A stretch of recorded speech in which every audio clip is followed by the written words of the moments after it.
An important message from Youth Fountain Laboratory, makers of VasoFlux and VasoFlux for Men.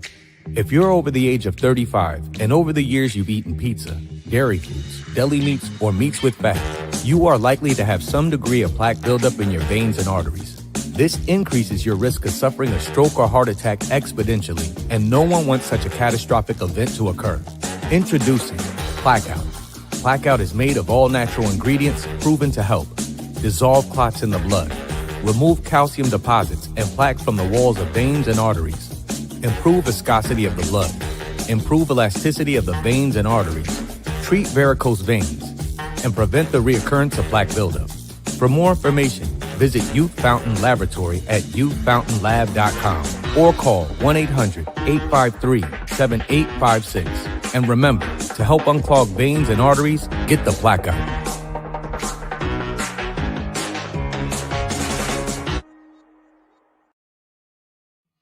Peace.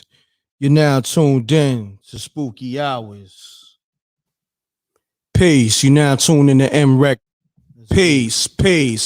This is mrecktv, and you're now tuned in to Spooky Hours. Hold on, we got a caller. Peace. Mute your audio. Hello? What's going on, m.reck? What's going on, family? Salute. Hold on 1 second. Good evening. Good evening. Pound that like button, y'all. Y'all know the m.reck room etiquette. Pound that like button. Just bear with me, fam. Just hold on 1 second.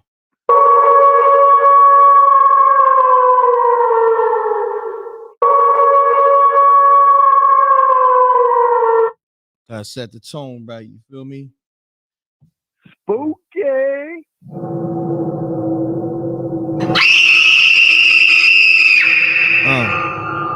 When we come to see the king here to play, is you can play with us when you kill you.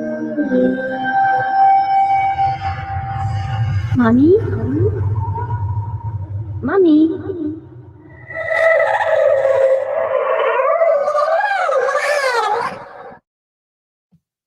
Spooky!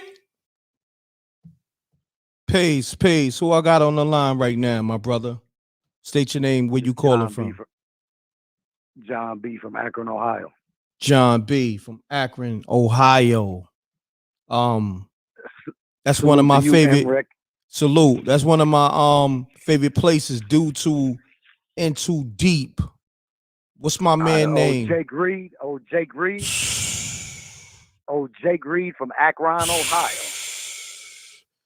They said, what you slanging corn out there? Yeah, they say you slanging corn out there. Facts. But talk to me, my brother. I just called in to salute you and big up you, and I just want to tell everybody, I lost my brother today, man. We lost a legend, man. Say word. Rest in paradise, Junie Knight. Junie Knight, rest in peace, my brother. My condolences. Damn, my G. Sorry to hear that. Thanks, bro. Big up to you, man. Keep doing what you're doing, man. We supporting you in Akron, bro. No doubt, man. Much love. Appreciate you. Peace. Damn, that brother lost his brother, man. My condolences. Call me up 310-598-2974. This is my second live of the day, or the night, rather. I did one just earlier. I was on live until 6:30. All right, we got another caller. Let's get it. Peace. This is m.reck TV, and you now tuned in to Spooky Hours. Peace. You now tuned in to m.reck TV. State your name, where you call it from. Keep it clean. Keep it short. Let's get spooky. Hello. I'm 11 years old, and I'm telling my story, and I'm from Cleveland, Ohio. You're 11 years old? Yes. Wow. What's your name? My name is Lily, and so basically what's been happening to me is that every time, like this one time, I woke up from just waking up, and I heard somebody breathing, and I had to stop breathing because I didn't know what was going on, and I just heard somebody breathing when I stopped breathing, basically. And I keep hearing like somebody like somebody's talking to me, like, and my mom was talking to me, and I would go to her like tonight. I just asked, Mom, did you call for me? She was like, No, I didn't call for you. Wow. And when I was going up, because my grandma, she had gave me a piece of stage because I told her.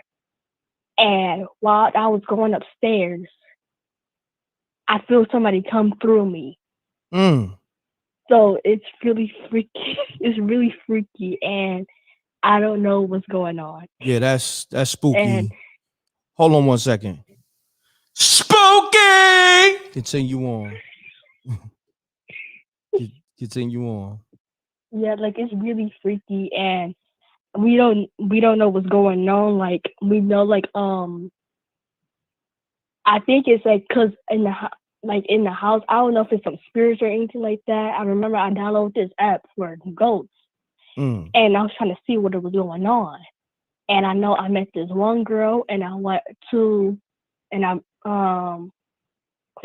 saw two men, and the girl said that she was like, well, my mom said I was a bad girl, and I asked if she was an evil spirit. And she said, all she said was, my mom said I was a bad girl. Wow. And I said, well, okay, yeah, it's time to leave this off my phone. Now I went to the other one, and there was this man that looked like just weird. And I said, and he was like, I asked, was he evil or was he nice? And he said, well, evil is the best. And I said, oh, okay, well, it's time to go off because I can't do that. I know. So I just keep hearing, and like in my dreams, I was like, what is going on? Because I don't sleep talk. And like I would just wake up out of sleep and I would look around, and I'll just be looking around and there's nobody there. Wow. Now I know my two favorite aunties passed away, and it might be them, but I don't know. And I just freaking staged up the whole house, even my mom's room, and she sleep because I don't got time for it. Got you. And like it was just really scary. Like I was like, why is somebody going through my body? Like I was walking upstairs, and literally, it just went through my body. Like no lie. Wow. Wow. I would say, I'm sending positive vibes your way, and I would say, get some sage. What is that? I'm not a specialist at this. I get a few people on the line that could probably help your situation. Okay. I appreciate you calling. You're welcome, and thank you. Thank you. You're welcome. And try to get some sleep if you can. You know what I mean? Don't stay up too late. Okay. All right. Take care. Mutual peace. You now tune in to m.reck.tv. State your name, where you call it from. Keep it clean. Keep it short. Let's get spooky. Yo, this is E. Jr. from Jacksonville, Florida. Duval representing. Yo, I got a crazy story, man. To this day, man, it's just still got me tweaked out. Anyway, I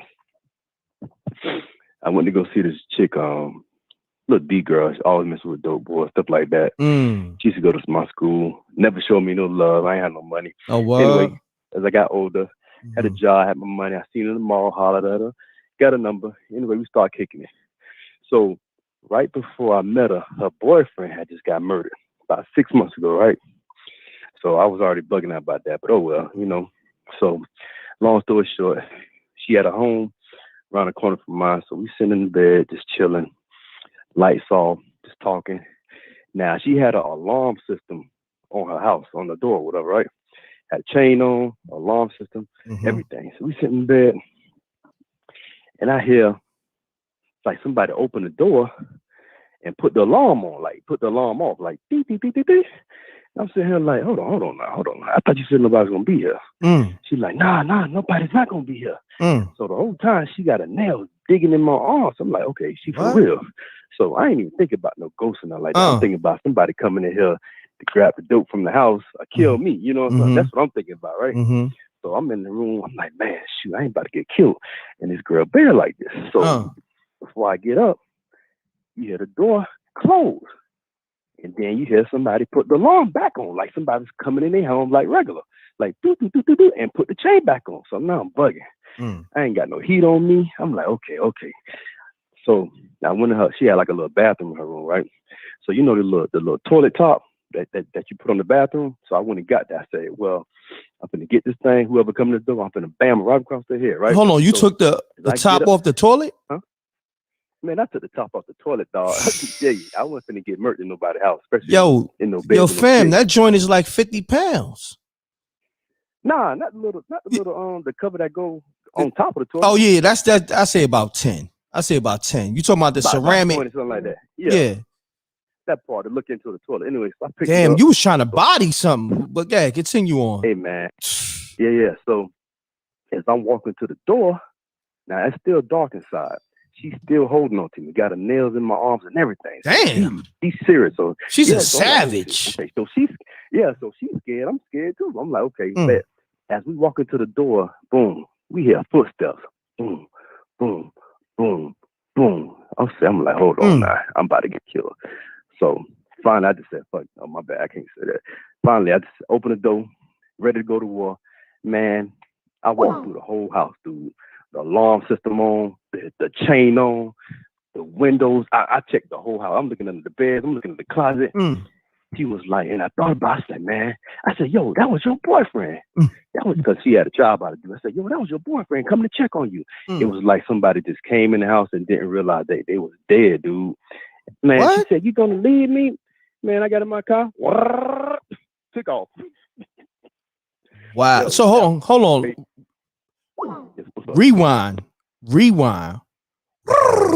Let's rewind this. Just bring it back. Yes, sir. So basically, what you telling me, that was the spirit of her dead boyfriend. Had to be, dude. I told my mama the story. She said, "Oh, that was the father of her child. She coming to check it out." I'm telling you, man, it was like the dude didn't realize he was dead. He came in the house, turned the alarm off, closed the door, put the chain on. It was like he was in his house, just chilling like a regular day. Wow. The footsteps coming through the hallway, dude. Everything. It was everything as if somebody was hold that thought. Hold that thought. Spooky. Continue on, my G. Real. Yeah, man. So, wow. I ain't never talked to that girl no more after that, man. But like I said, but let me ask you this though. So you didn't even get you didn't even get the busted drawers. You didn't even get the busted drawers. Nah, I was just over there chilling. I had been done that plenty. You smashed before. Okay. Yeah, I was just over there chilling. Oh, somebody said that too in the chat room. You didn't even get the chance to smash, but you already had busted drawers before. Okay. Yeah, that wasn't nice. It just was that time. You ain't didn't really get to do your numbers that time. Got you. We were just in the bed, just talking in the dark, man. And this all this just I'd have been out my damn self. So did you at least did you put the top of the toilet back on, the porcelain top? Man, I threw that junk somewhere in the living room somewhere. I ain't go back there. Hey man, listen. Yo, nigga left the top of the toilet in the living room. Come on, now I gotta bust a shot for that. That's live. That's live.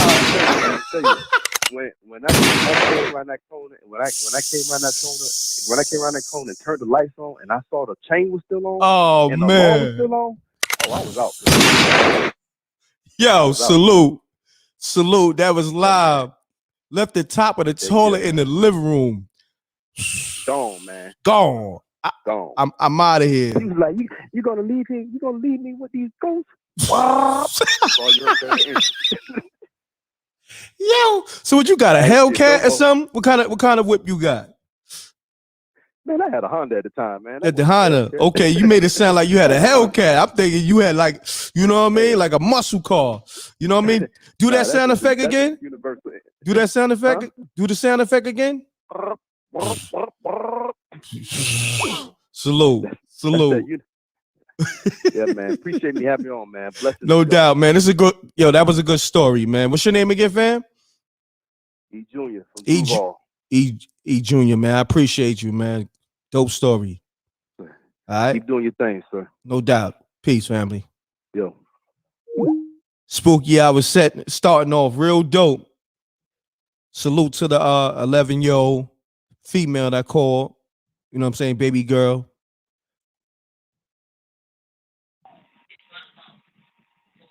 Mute your audio.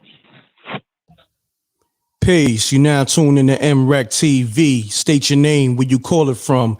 Keep it clean. Keep it short. Let's get spooky. Yo, what's up, m.reck? This Izzy calling from out of Orlando. What's happening, Izzy? Salute. Salute to the whole Orlando. Last time I called,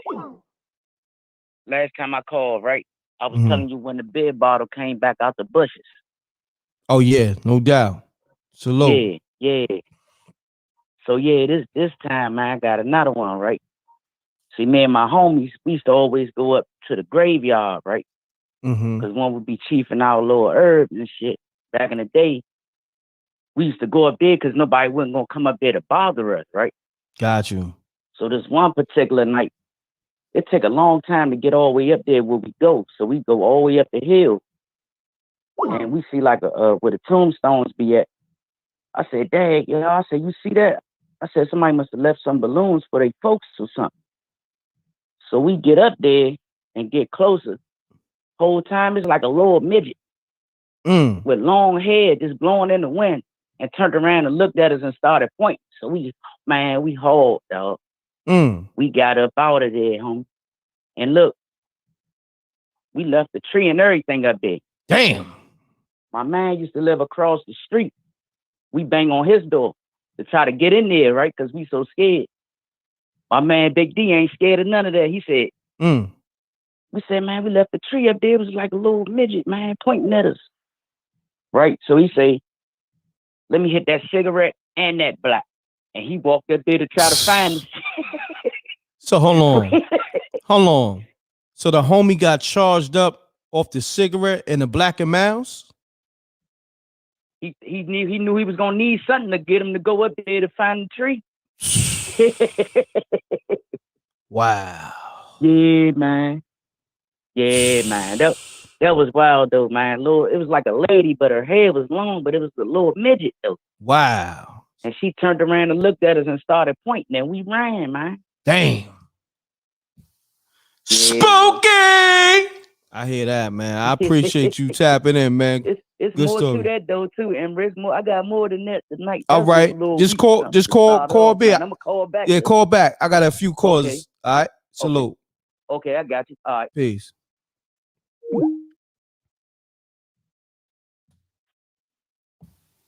Peace. You now tune in to m.reck TV. State your name, where you call it from. Keep it clean, keep it short. Let's get spooky. Peace. Who I got on the line? Michael Jackson. Come on now. No trolling, man. You see in the titles. Come on. Y'all almost messed up the last spooky hours. No trolling. What's going on? Peace. You now tune in to m.reck TV. State your name, where you call it from. Keep it clean, keep it short. Let's get spooky. Call me G, man. I'm from Mississippi. What's happening, G? Shouts to the whole What's up? Mississippi. Yeah, man. I got 3 different stories of the honest God truth. Well, give me your best one. All right, the first one. I can't give y'all 3 of them, can I? It's gonna be real quick. I mean, well, let's see how quick they are. You know what I mean? Let's go with give me the best one right now. All right. The first one is, I'm in the house sleep. You know one of them floor fans? Like when the big, like the floor fan you put on the floor, like they put in the windows. Like when you say it, and just, all right, one night, I'm asleep on the couch, you know? So the flow fan, the motor, the fan stopped spinning, but the motor kept going in the fan. So the fan caught on fire right in front of my face. I'm knocked out. Dead to the world. And I see him just shaking. When I woke up, I just happened to look up. I ain't pay attention to the fan. I'm trying to figure out who was shooting me. You know what I'm saying? When I look up, I ain't see nobody. And I just happened to look back down. You know, so I just happened to see the fan on fire in front of my face. My mom and my stepdad ran in there at the time for my stepdad died. And then the second time is my stepdad had died in front of me and my brother, you know, like a couple of days after my birthday. Oh, and wow. Before he died, he said, wake the boys up, I'm finna get ready to die. This is my first time ever seeing somebody die in front of me. Say word. I swear for God, no BS. So he said, wake the boys up. I'm about to get ready to die. Wow. I swear for God, no BS. So you know, my condolences. When we got up, he told my mom, he was like, go get my sister. I want to see my sister before I die. So my mom went to go get his sister. Soon they pulled up in the driveway, and I remember his last words that he talked to me and my brother. His last words were like, it's so powerful. It's powerful. It's powerful. And my brother told him, don't fight it, just go on, go. And when he said that, like, you know, he just died right there. My brother told me, just go on, go, don't fight. And when he died, his body turned ice cold. Instantly. Damn. Instantly? So I just instantly, you know, that's how I was telling the guy, like, man, our spirit keep our body warm. But when, you know, when he died, man, his body, I'm talking about like his body just been in the freezer. His body turned ice cold that quick. Wow, like, know, so about how many minutes you think? Man, to be honest with it, soon he died. Wow. It wasn't even minutes, it was seconds. So, you know, after he died, I had moved out. My brother was still living then. And I had came back to the house. When I came back to the house, my brother moved out. So I just used to hear stuff walking around the house, moving around the house, like he was looking for something. Me, at the time, I used to be so high on the weed, I just thought I was tripping. So I had called my brother. I was like, hey, man, do you be hearing stuff in this house, man? He said, man, why you think I got up out of there? He said, I couldn't sleep. So I had talked to my mama about it. I was like, Mama, I said, I feel like Ben's still walking around this house. She said, son, you know, the same day he died, when I woke up the next day, he was just sitting on my bed, just looking at me. Wow. And I was like, she was like, I hear him all the time. She was like, I feel like he's looking for something. I said, yeah, because I always hear someone going through the closet, going through the bathroom. So I had called my grandma. My grandma real spiritual back in me. She was real spiritual. So my grandma gave me a Bible and told me to put it on this certain Bible scripture, and he won't mess with you know what I'm saying? So I put it on this Bible scripture in my room, and he never messed with me. But I can always hear him walk through the house.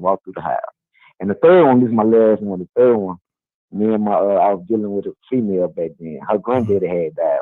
You know, I didn't go to the funeral or nothing, but me and together. And I was in the house cooking. I was off work that day. I was in the house cooking for her. And while I was in the house cooking, I just seen a tall man with a dog suit. It scared me so bad, man. I just sat outside. You know, I thought I was tripping. I just sat outside. She looked at me. She was like, what's wrong with you? I said, baby girl, I seen a tall man with a dark suit just sitting there just looking at me. And she just stopped what she was doing, and she was like, boy, that was my granddad. I said, he had a dark. She said, in his past, he had a dark blue suit on. I said, yeah. I said, it was a dark suit. She was like, yeah, that was my granddad. Wow. I said, he tall. She was like, yeah, my granddad was tall and lanky, tall and skinny. You know, so it really freaked me out then, man. I ain't gonna lie, man. Hold that thought. I gotta hit this button. Spooky! That was real spooky. Good stories, my brother. I appreciate you calling. What's your name again, family? G, man, from Mississippi, man. I appreciate you calling, my brother. Thank you, man. Have a good night. Man, I appreciate you, and man, keep doing your thing. I watch all your shows, man, and congratulations on your success, man. Thank you, my brother. Appreciate you. Thank you.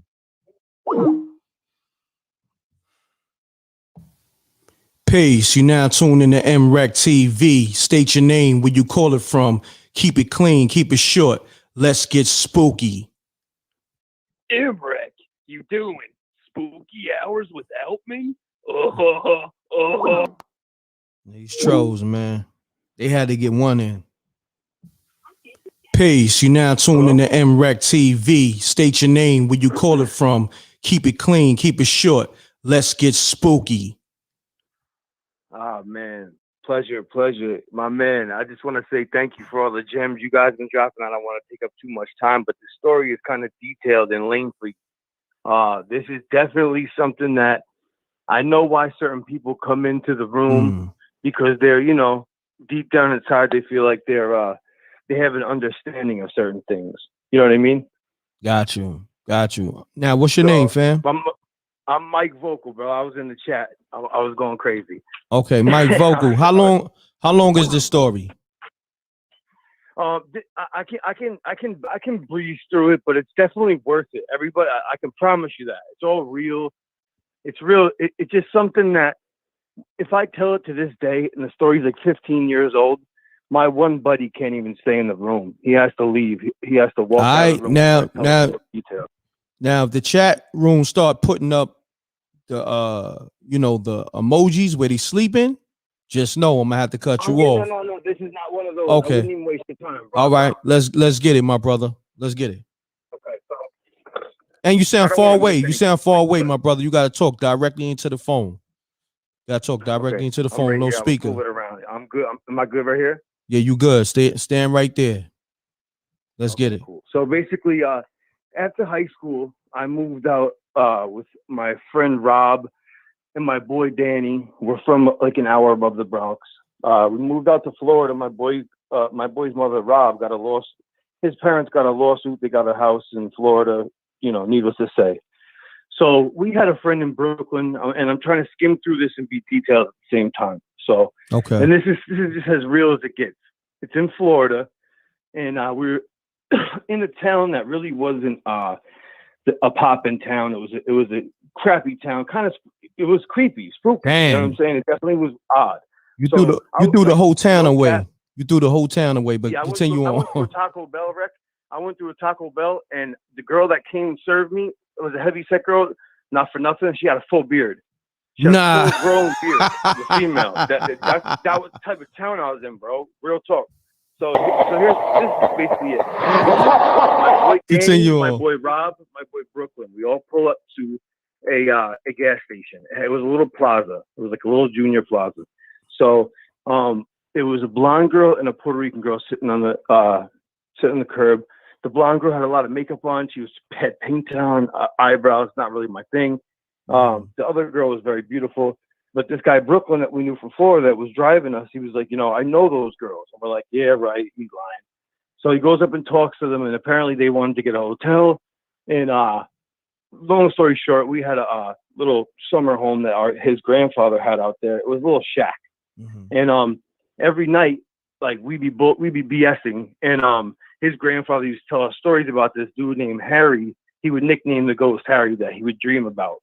And every night he would sleep in that bed. He would have that dream where Harry, quote unquote, would walk over to him and choke him.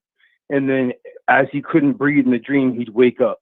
So he always told us this as kids before we even knew about the house, mind you. So anyway, next thing you know, we're all in the car. We're boxed up. They throw the two girls in. There's four of us already. We're in a little mini, like a Nissan SUV. So we pull up to this girl who had a drop top. So the blonde girl reaches over me. She's beast and heavy on the girl in the drop top. Oh, this and that. So she, I can see now that she likes females, but she's doing too much. Her breath is hot. She's leaning over me. I'm like, oh, please chill. Like real talk. I don't know you. You know what I mean? Rolled up my window. That was the end of that. So at the end of the day, we get back to the house. Now, Danny and the blonde girl had this little whatever. They liked each other. So the Brooklyn girl was chill. We were like, putting it in the air. And basically transition where Danny and the blonde girl take off. They have their own thing. They hang out in the room for a while, then they take off. They want to go get their own little snow, whatever. I don't know what weird shit they were doing. Stuff they were doing. Pardon my language. And So it transitioned. Brooklyn went to work. Rob went to work. I'm chilling with the Puerto Rican girl at the house. She's telling me crazy stories, right? And this is where it gets down. I'm already halfway through. So, and this is where it gets real crazy. Now, she told me this story. Now, mind you, it was only me and her at the house. Danny and the blonde, they're God knows where, looking for what. Rob went to work and Brooklyn went to work. So it's just me and the Puerto Rican girl. So we're chilling, having a great conversation. And you know, when you put it in the air, the conversation goes everywhere. You know what I mean? We're talking about aliens. We're talking about this and that and the third. So then, yo, fam, let me say this, because the people they saying your story is boring in the chat room. So right, well, you gotta get to it. It's gonna be a lot of I get it. Check it out. So she told me this story about how they drove on Alligator Alley. Now, any of you Floridians who are from Florida that are on this know exactly what I'm talking about. So in Florida, from east to west Florida, there's a thing called Alligator Alley. If you don't have gas in your car, there's a 45-minute dip off where you have to have gas to push through it, because it's just you, water, and gators and a highway. Wow. No big walls to block, nothing like that. Floridians know. So she told me this story about how they were driving on last Thanksgiving at the time. And it was her, the Puerto Rican girl, and the girl's sister. I mean, her, the blonde girl, and the blonde girl's sister. And they drove, and they saw this guy in the dead of heat in Florida on November, whatever. It was still hot in Florida. And he had a black hoodie on. And they were like, whoa, it's Thanksgiving. They slowed down. She's telling me this story, okay, with Dolo. She's telling me this story, and she says that the guy reached in and said, "You're beautiful," and touched the blonde girl's face, and then dropped to the ground. So they all start screaming. There's three girls. What do they get? What do they do? They scream. They hit the gas. They're out. They realize there's blood on this girl's face, like an eighth of a mile up the road. So they're like, nah, he must be hurt. We're bugging out right now. So they try to bucket. You know, they find a U-turn spot. They bucket around. Dude is gone. It's nowhere to be found. And if he was alligator food, or he just vanished. Okay. This is the story the girl told me. And remind you, he said, "You're beautiful," right? So boom. Now, night transitions. This is the end of the story. So now Rob comes back from work. The blondes and Danny come back from work and come back from their little voyage. And now our friend, a different friend, Paulie, comes in. Brooklyn's just gone. So Paulie comes in. He's got a rap sheet as long as, you know, my arm and leg. He's a born again Christian. He's on parole. He's hanging out with us. We're watching Jennifer Lopez's The Cell. I'll never forget it. So I noticed as we're like, you know, burning down for the first hour of being there, she keeps calling my man beautiful. And I didn't think anything of it at all. I wasn't thinking of the story. I wasn't thinking of anything like that. So fast forward an hour later, she's sitting in the chair that's next to the TV. Me and my man Rob are sitting on the couch, like facing the TV. And Danny is standing over me trying to snatch the food out of my hand. And so we start wrestling. Pause. So I try to pause. Back. All of a sudden, we hear this awful, crazy noise that started from a low bottom to a high, I can't even make the noise. But it kept going up and down. I look over at this girl, and she's looking like her arms she's sitting down in the chair. She's moving her head slow back and forth. So now her hair is like almost in front of her face. And her hand motion is looking like she was trying to dig into her t-shirt, or like somebody was choking her. Like her arms would go over top of her, like they would hit her neck and chin, and she would try to grip whatever, but she missed her t-shirt. So it looked like, you know, whatever, invisible arms type thing. So anyway, meanwhile, she's growling. Meanwhile, all this is going on. And so mind you, Danny had relations with her and all that type of stuff. So he hops out the house and he won't come back in. Paulie had to be out. Jennifer Lopez's The Cell, the whole TV goes snow. My man Rob went into, I think he went into a form of shock because he couldn't move. Like everything that was going on, I've seen seizures. I've seen a lot of different things, and this was not that. So the energy was so thick, and everything was. How could a movie just turn to snow during this type of thing? And everybody's reaction was just way too like, you know, on a different scale. It wasn't like anything taken. And I'm screaming. Paulie, before he leaves, Paulie's screaming, "Lord Jesus, get the demons out of this girl." She's like low key growling at him, like in a grunting way when he's saying this. This is all factual stuff. This is all the real stuff. And you ain't film none of this. You ain't film none. Oh God, no! This is 15 years ago, brother. I wish I had the technology and was up on it like that. So check this out. I'm just gonna wrap it up though, and this is what really where it hits the mind. So I noticed that Danny was out the house, totally left. Rob's shaking like a leaf, and I'm like, yo, what is this girl's having a seizure? At this point, I'm not convinced. I'm not really convinced. So at this point, I hop over to her. I'm like, yo, nobody's gonna do nothing. She could be swallowing her tongue. I don't know what she's on. I don't know nothing. So I prop her head up and wipe her. This is the craziest shit, stuff in the world. I prop her head up and wipe the hair out of her left eye. So I was on the left side of her, and she was already staring at me with the biggest black pupils in the world out of a corner of her eye. And my man, when I explained to you that's why I use the word growl in accent. When she started growling, when I did that, not the bottom of my soles of my shoes felt it. I hopped off. I did some Michael Jordan stuff with a different piece of my brain. Hopped over a whole coffee table off the vert, and just to get away from this. And now I'm convinced there's some real crazy stuff going on. We hop out. I'm on the phone with 911, like da da da da da da. Finally, when I talk to them, I'm like, you won't even believe this. I don't even know how to explain this to you, but this girl is possessed and she's in the house. Now, here's the catch. Okay, besides the fact that we stayed up all night and Danny left the next day, drove back to New York 24 hours, staring in the rear view. Yo, fam, you got to get to it. It's been 12 minutes, man. So listen, here's the catch. Her mother, God rest her soul, died in a motorcycle accident when she was a child, and her father was a real degenerate, and he pimped her out for crack. So when we think about it, what better entity for a tainted, soul or spirit to jump into? Somebody who's weak and like very vulnerable and not really themselves, because of what, things weaken people, and that's really the best target for evil, to be 100%. Got you. But yeah, at the end of the day, bro, it was very intense, and it was very real, and everything I said in that story, I'll never forget her telling Danny that he was beautiful, and I never clicked until this whole story erupted. And I'm thinking of the story this girl told me. It was just everything in sync. Experiencing it was a lot different than me just telling you it, but it was heavy. Got you. It was nothing I've ever experienced, bro. I appreciate you letting me tell it though, and like I said, I appreciate you and Amina and peace to the earth. Like everything you got going on, bro. It's phenomenal.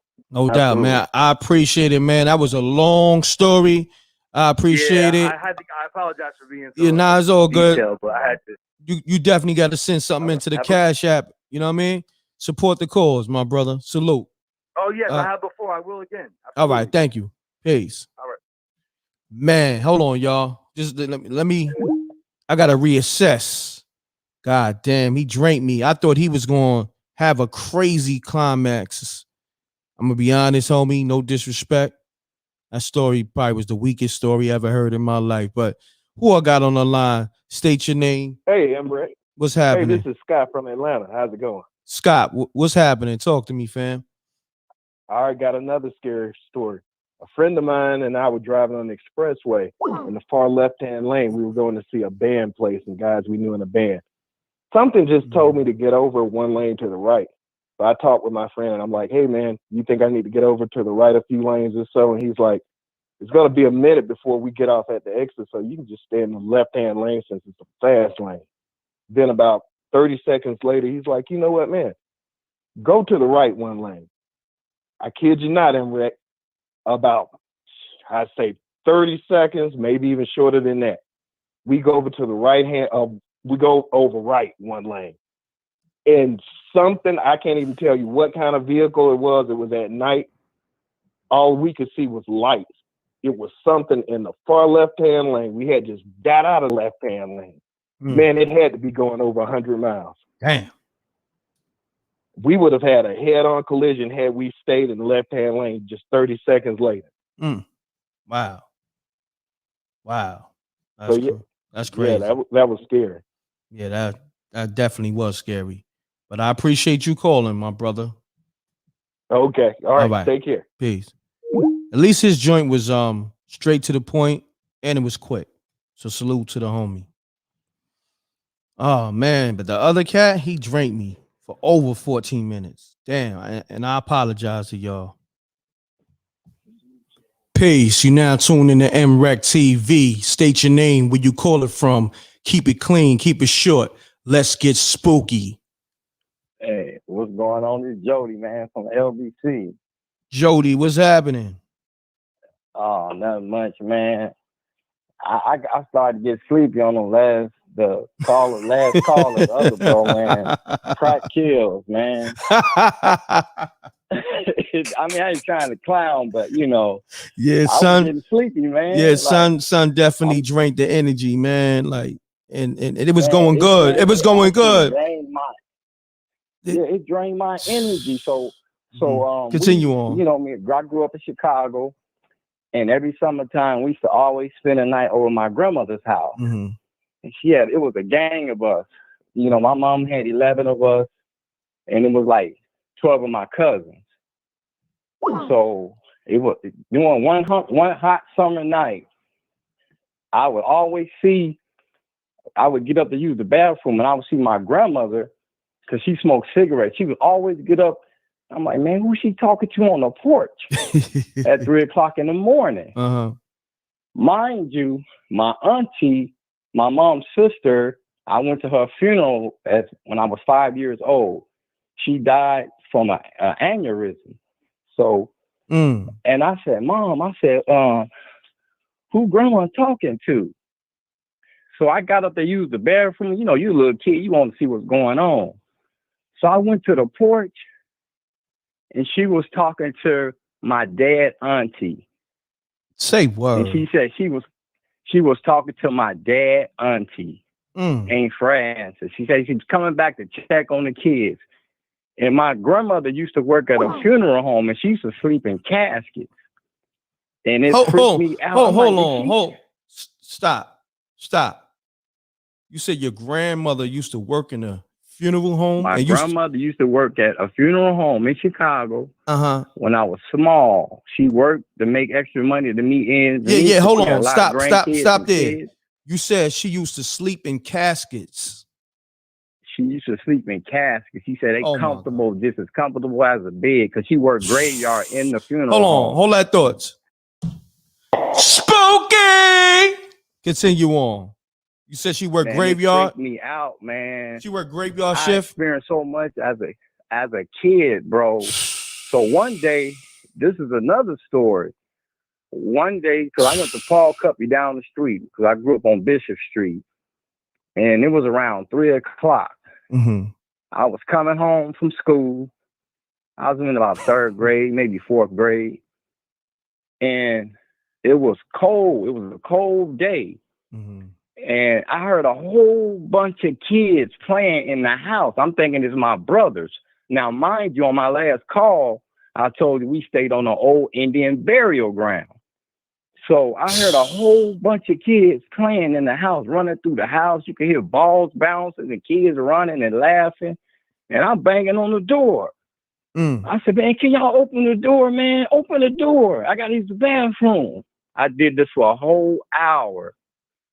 And then the AC came on. This is the winter time. I'm like, I'm going to tell Mom, y'all need to turn this AC off and open the door and let me in the house. So I sat out front crying. And my mom then pulled up in the station wagon, you know, those old LTDs, gas guzzlers. They pulled up. All my brothers and sisters was in the car. Mm-hmm. And I said, man, I thought y'all was in the house. And when we opened the door, the house was empty. AC still running, ice cold in the house. And this happened almost every other night for years. You can hear people walking through the house. And last thing, my brother that's spooky was up at 5:00 in the morning, and we had a basement, and it was pitch black in the house, and we had a refrigerator downstairs. You know, we got a big family. You got to at least have 2 or 3 refrigerators. So I went to go use the bathroom, and I looked in the hallway, and I heard somebody rambling, and I said, Stevie. I said, what are you doing? And he was down there eating. I said, who you talking to? He said, man, that's Grandpa. I said, man, Grandpa been dead for years. And that's just, I got more stories than that. I don't want to take up the show, be long-winded, because I ain't no crack or nothing. Everything I tell you is facts. Got you. But let me hit this. Let me hit this. Spooky! Nah, I ain't gonna front. You had some good stories. I appreciate you calling. Definitely tap in for the next one. More, bro. All right. Tap in for the next show. What's your name again, fam? All right. This is Jody from the LBC. Jody from the LBC. Salute. Appreciate you. Peace. You now tuned in to m.reck TV. State your name, where you call it from. Keep it clean. Keep it short. Let's get spooky. Peace, m.reck. Peace, you and Earth. This James Jet Jaguar. J Jaguar, what's happening? Not much, man. I got a story that happened to me way back. It's probably been about almost like 12, 13 years ago, but I was working with my boy Darnell at this place called Green Toke Ice, and it's right outside of Trout. It's called Brookville, which is very haunted. And there's Westbrook Road. He was telling me about, like, this is before I met him. There's this place, this farm over there off Westbrook Road. It's now a pet grooming place. But he said back in the day, they were him and his boy and two girls in his Caprice. They heard about this place being haunted, where you pull down there. There's like ghost of a farmer that lived there, and they pulled in there and they backed in. They flashed the lights. So this farmer guy with suspenders on, it was dark out, and he comes running at their car. So they trying to drive out of the. It's a long dirt driveway to the road, right? Their car shuts off at the tip of the driveway, and this dude was glowing, like he had a glow, so it was dark out, and there ain't no lights on this little farm. He jumps up on the trunk of the car and starts beating the trunk, and they scream, "Get the car started!" Girls saying, "Get the car started! Get the car started!" So they turn around and get the car started up, and they up there right where the road is, and make that right turn. Dude runs out to the street a little bit, and then he stands there, and then he disappears. So when I used to work there, I used to drive past this place all the time. I never really saw anything. I knew there's ghosts out there, but I never saw it at this particular place. I'm like, it's just a little, pet grooming place. So I didn't really believe the story he told me until one night. I was out there driving this old Monte Carlo one night, and I was out there, kind of going back and forth on the road, and I happened to look over where that farm is, and there's a mailbox there on the, edge of the road. And what I saw was a dude, an older white dude with a farmer outfit on, like a blue, he had on blue. But what I noticed is this dude didn't have no legs. And I had that, feel like swallow your tongue feeling. I had this feel like I was about to swallow my tongue. I don't even know if I went to the other lane now, but that terrified me. I never went back that way again. I took Westbrook Road back up after that because I was frightened. And I said to myself, he wasn't lying. Wow. That was spooky. I just want to make that quick. So. Spooky! Thanks for calling, fam. That's my son in the background. All right. Salute. Peace. Everybody's keeping it short and sweet. My man, Mike Vocals, I believe. I see why they call you Mike Vocals. My man, long-winded. Short and sweet. Yeah, peace. Peace. You now tuned in to m.reck TV. State your name, where you call it from. Keep it clean. Keep it short. Let's get spooky. Hello? Rambo, Waco, Texas. You gotta talk a little louder, Rambo fam. from Waco, Texas. You said Rambo? Hold on. Yeah, Rambo, Waco, Texas. Waco, Texas in the building. Shouts to Rambo. How you get the name Rambo? Man, my love of guns, man. I hear that. Matter of fact, you saying that? We gotta bust that desert. We got motherfucking Rambo in the building. Stop playing. I had to curse for that one, but Rambo, you keep it clean. I'm gonna let off these shots. I need you to go Rambo on this story right now. Let's get it.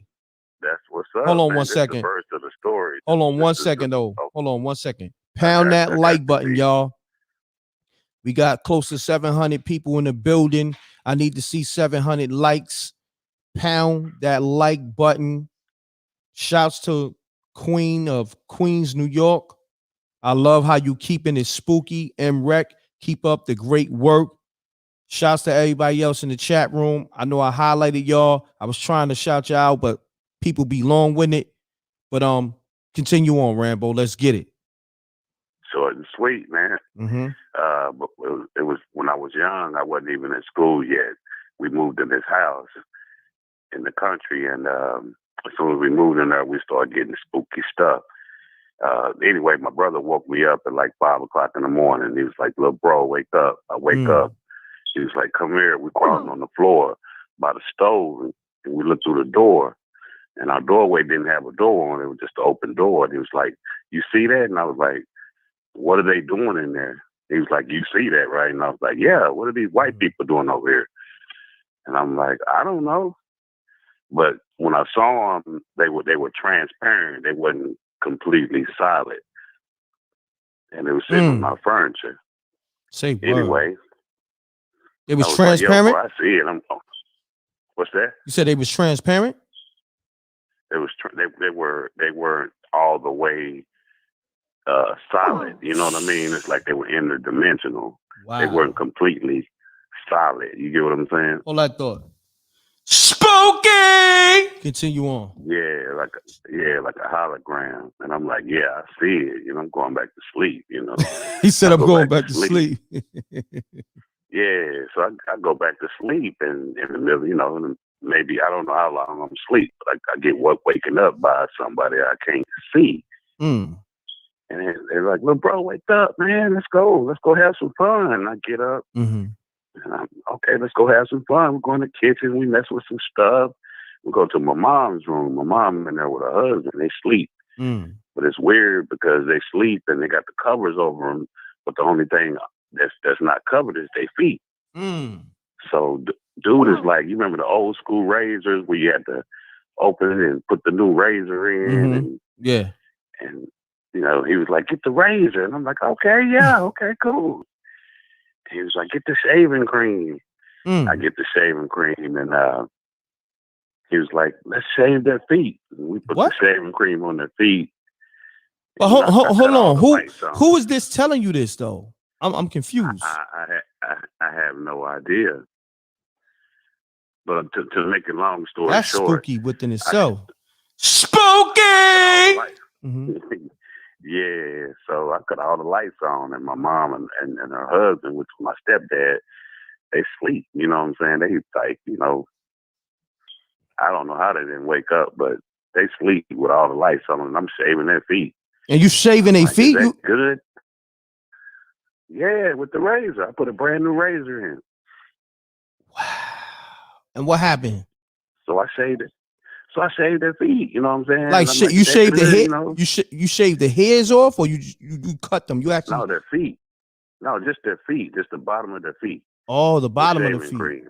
Shaving cream. Yeah. So I'm like, yeah. So I'm telling the dude, "Is that good?" And he's like, "Yeah, that's good." So I go back to sleep. My mom wake up and she's like, "You know, I woke up with shaving cream on my feet." And I was like,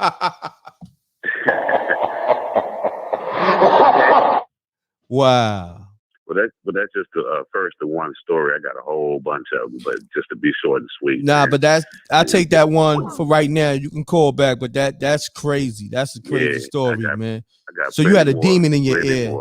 Had a demon in your ear. Yeah, I know. That's crazy, I know son. now. I didn't know then, though. You put shaving cream on your mom's and your step pop's feet.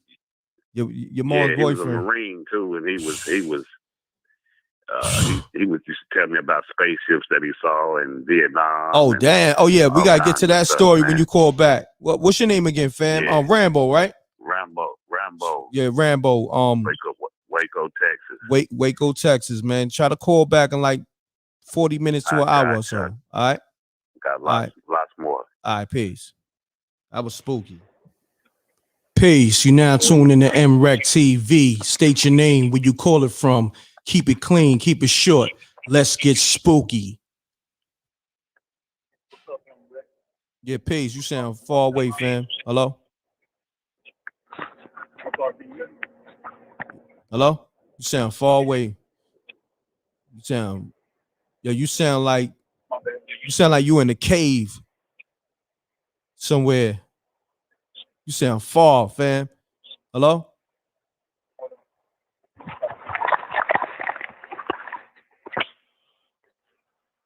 Pace. Just call back, fam. Peace. You now tune in to m.reck TV. State your name, where you call it from. Keep it clean, keep it short. Let's get spooky. All right, what up, m.reck? My name Anthony from Minnesota. Anthony, what's happening? Shouts to the whole Minnesota. Let's get it. Talk to me. Oh, for sure. So I'm gonna tell you this story that my granddad done told me. Okay. So God bless the dead. God bless the dead. My granddad had changed his life to become a minister. So he was telling me about his old war stories, what stuff that happened with him in the past.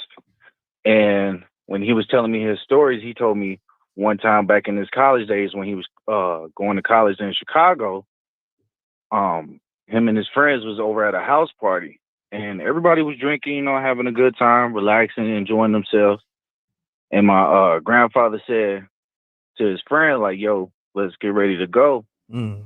And they get ready to go. They grab their coats and stuff, and they see everybody else. They dapping them up, talking to them. And they get ready to go. They get out the door. They hop in the truck. This girl come out the house talking about, I need a ride. Mm. So my grandfather is like, he's like, okay. He's like, where you need to ride to? So the girl tell him the directions and whatnot, and they give her a ride. Before she get in the car, my grandfather said that his friend was talking to him about, no, we don't know this girl, trying to talk him out of it. Mm-hmm. So my grandfather, at the time he was in his college days, just before he became a minister, he already seen the good in people. So he, trying to give this girl a chance, give her a ride to where she got to go. So while they arguing in the truck, my grandfather said he notices and looks over and sees the girl sitting down on the sidewalk. Now she crying, and I'm like, okay, granddad, what's this supposed to mean? He was like, well, son, I was watching her cry, and I decided to just drive off. Son told me to drive off, so I just hit the gas. As soon as I hit the gas, he said he was driving. He looked back, and he seen the girl that was asking for a ride, that was crying on the sidewalk, that came out the house from the party, chasing them behind the pickup truck, running full speed, screaming, growling. What? Boy, that shit does. Excuse my language. Spoken. So she had demon speed. How fast was she running? I don't know why she was running. I asked my granddad, yo, granddad, you sure she was running? It was the same girl? He was like, yes, son. He was like, when you partying, you open yourself up to a lot of things. You drinking, you smoking, you doing your thing. Some vessels ain't strong enough to withhold their own liquor or whatever substance they messing with. But back in the day, everybody probably just drinking and smoking weed. So he told me, he's like, I'm not lying to you, son. I'm telling you. As soon as I drove off, son told me to drove off. He's like, I knew that was God. He started driving off. He drove. He said, something told him, look in the mirror. He looked in the mirror. He told me straight, he looked me dead in my eyes. He said, he seen the same girl from the party that left out, that was asking for a ride, that was crying on the sidewalk, running behind their truck, screaming, like growling, like trying to get them, talking about, I need a ride. And my grandfather hold that not thought. lie. Hold that thought. Spoken. Continue on. I'm not telling no lies, straight facts. I don't mess with crack. Wow, that was wild. That's wild. It was crazy. It was crazy. Homegirl, she had demon speed for real. For and she real. was growling. And my grandfather said she was a demon. She was on demon time for real. Yeah, my grandfather said prior to that happening, before it happened, he said he seen somebody, a bunch of girls dancing in front of this dude that was sitting down on a chair, and he said he swear he was drinking and smoking, but he said he seen the guy transform and all the girls was like dancing in front of him, and it was like he never ever did it no more. He never smoked. He never drank. He became a Christian. He passed down the old rules to the family. Damn, he became religious after that? Damn. Yeah. Found Jesus and everything. Damn, the demons made him found Jesus. God damn. Yep. Let me bust off a shot for that. Damn. Hold on 1 second. Spooky! Damn. Demons made your grandpas become religious. It's real out here. It's spooky out here. Yo, good story, my brother. I appreciate it. All right. For sure. Much love, m.reck. Much love. Much love to Amina. Peace to the God. Peace to the Queen. Peace, God. Peace to the earth, Amina. Peace to China Black. Thank you. Peace. You now tuned in to m.reck TV. State your name, where you call it from. Keep it clean. Keep it short. Let's get spooky. First and foremost, mute your audio. Is in the title.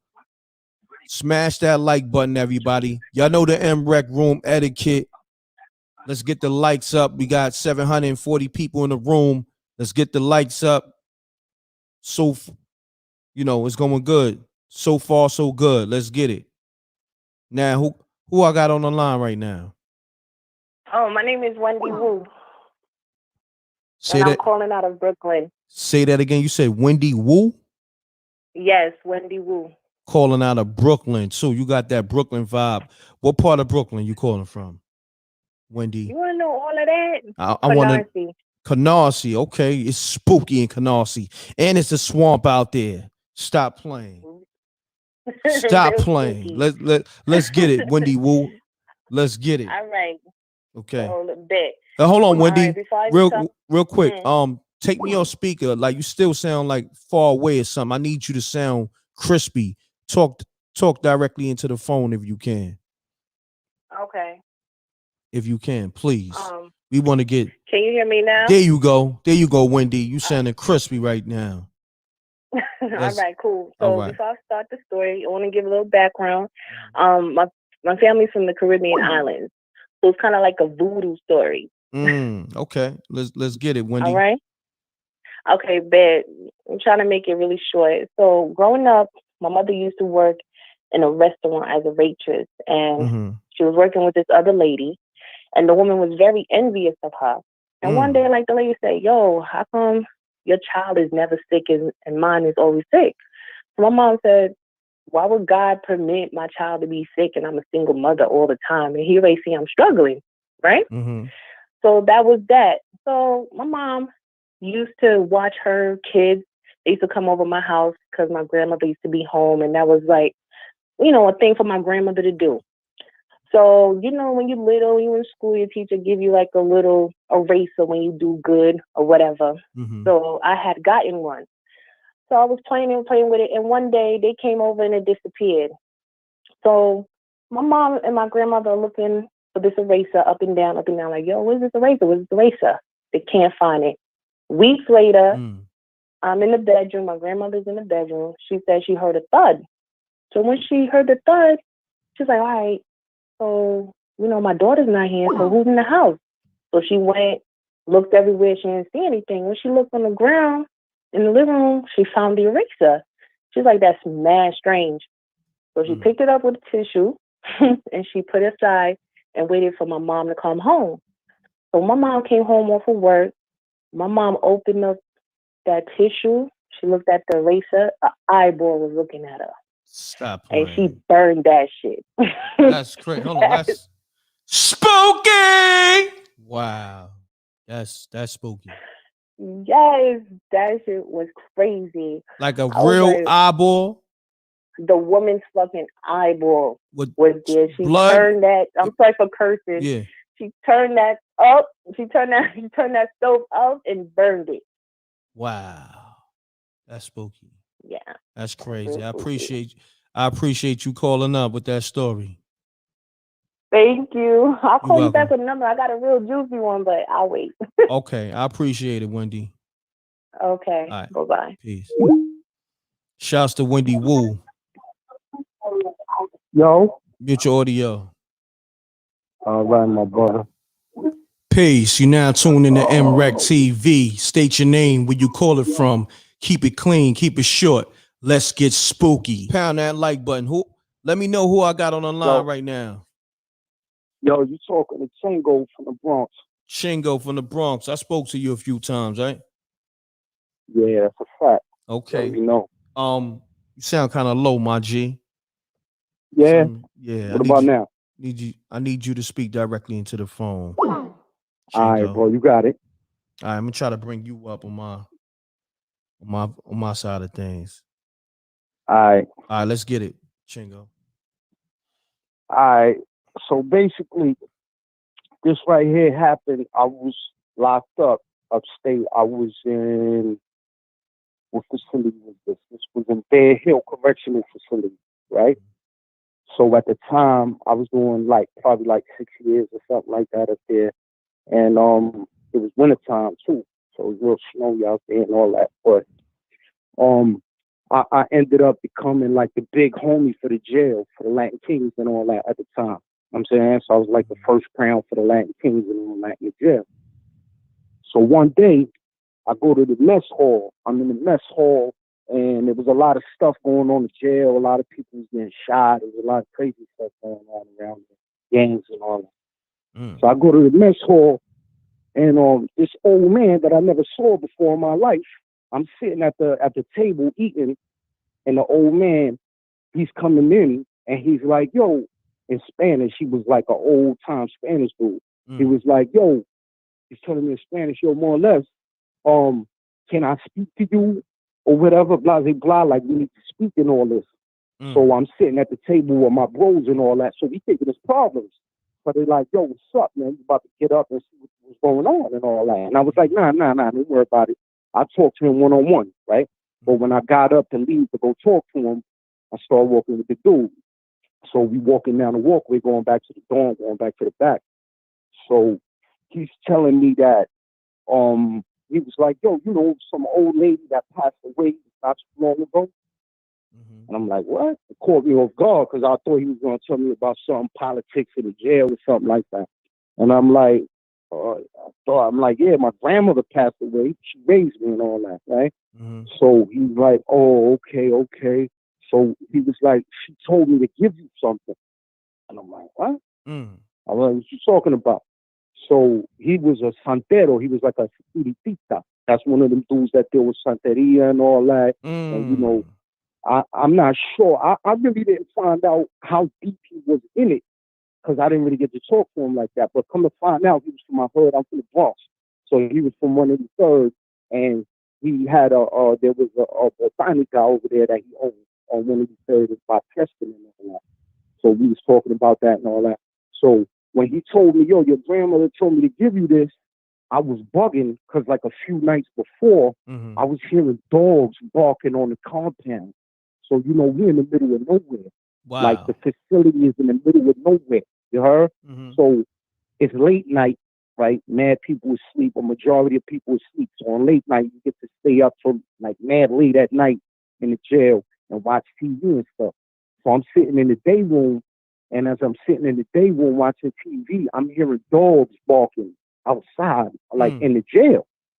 So it kind of messed me up. Like, where them dogs come from? There's no dogs in the jail, you know? Yeah, that's... So it was crazy. But long story short, he was like, yo, so when I come and say that, if you know about Santeria, my grandmother dealt with San Lázaro, which is Saint Lazarus, you heard?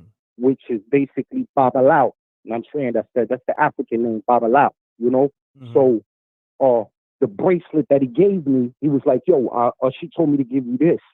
So basically, when you go back to the dorm, I want you to just put it on your wrist and take a shower with it and get rid of it. You heard? So, but Babalao, if you know about Babalao, is St. Lazarus, he's represented by dogs.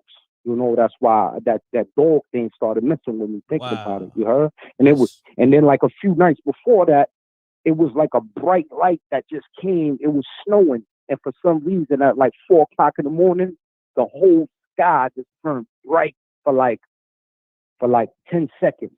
It was crazy. I thought it was like some alien thing going on. But wow. Long story short, I take the bracelet. I go back to the dorm. I lay down in the bed late night. No, it's not. It's a regular night. So boom. So I remember my grandmother when she used to do her stuff. She'll take a cup of water and put water in the cup, like a glass of water, and flip it over on top of a plate. And that was like one of her rituals that she used to do over there.